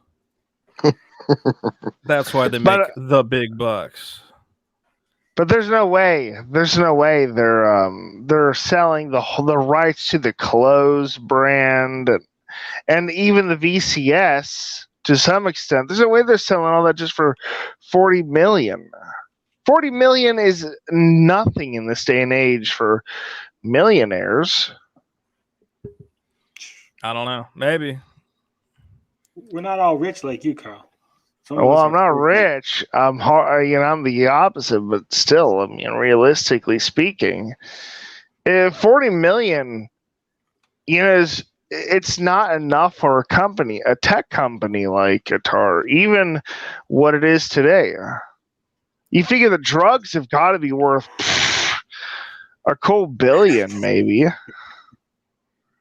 You still think they got some of the original drugs? from the old I days? think they got some of the original OGET Atari drugs. Yeah.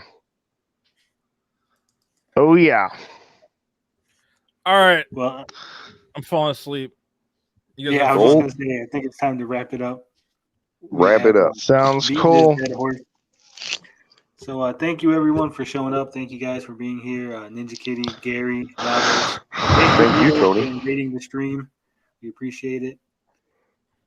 And Retro Bro, I no, challenge you to a fight. That's a joke. I don't wanna fight you. you know what? I think he could whoop You your wanted me to ass. come on your show. I'll come on your show. Just don't be a little baby when I tell you you don't know how to Dude. market anything. Retro Except Bro could whoop that your you don't know how to piddly market ass. this Yeah. I will say I did invite Retro Bro to come on tonight. I told him you were here. He said he's pretty much done with Amico until it comes out. Fair enough. Fair enough. No, can we hold him to that? You can I try. mean, All right, I mean, Amigo, you're not bro, going- just because you don't know how to market anything, I mean, that's fine. I I know why you have a this- company. I don't know how it's still in business. No, I'm just talking trash. I just have this. I just have this feeling when the next disaster hits, there will be those who have to come to the step to the plate and defend it. So I don't believe that, but we'll You see. guys gotta, these guys got you guys. I'm gonna say this to the Amico community: have a little more fun. It's not that big. It's not that big a deal. No one's coming after you. I know somebody tried. What is it? Smash JT. Someone tried to kill him. Okay, most of us are not trying to kill you. I don't want to kill you. I got no interest. I'm gonna agree with Vito on this. It's just I love. I try to respect people in that, but teasing the Amico is so much more fun. Yeah, and for I sure. mean, I guess they want to say that oh, well, you guys are, gonna ruin somebody else's livelihood. Tommy's livelihood is already ruined. It's done. So we're not doing anything. What do you want me to say? I mean, If I can derail the Amico, then it had no fucking chance to begin. I should not be able to do anything. That's okay? true. That's absolutely. You're right. I agree You on can be that. derailed by nobody YouTubers like me and whoever the fuck else. Then you didn't have a product to begin with. I have no You're clout not or wrong. influence. Well, how many about people to listen to my man, opinions? Not that many. No, I didn't get that many views last time you showed up here. So. Oh, sorry, man. Sorry. Like I said, my audience is all dead people. They're all You dead. know, we should have a broadcast called Clout Chasers. We should. We'll put that in the pipeline. We'll see how that works. Yeah, we'll put that on. Vito. We'll get Larry. I could probably convince Tipster to show up. I like Yeah, Larry. sure. I think me and Larry are Facebook friends. It's got to be a guys with a little bit more following than myself with my 60 subscribers. I mean, Dude, you don't even use your Twitter account.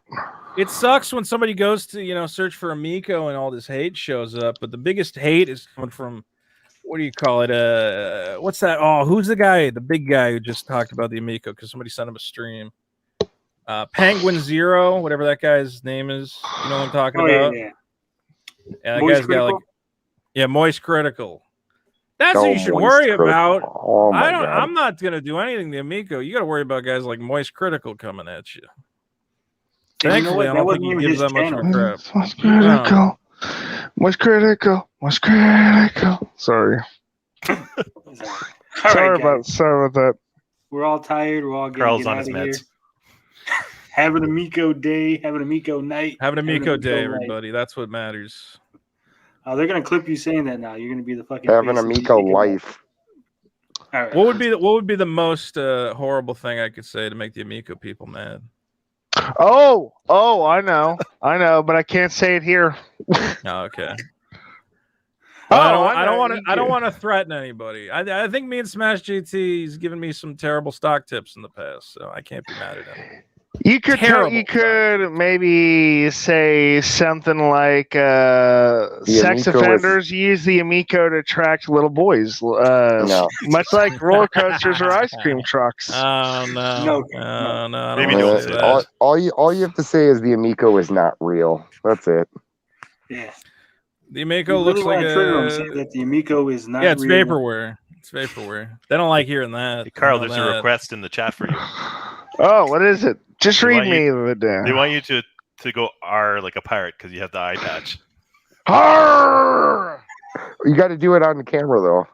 No. Oh. We're getting out of here. I'm guys. I have to leave. It's 11:11.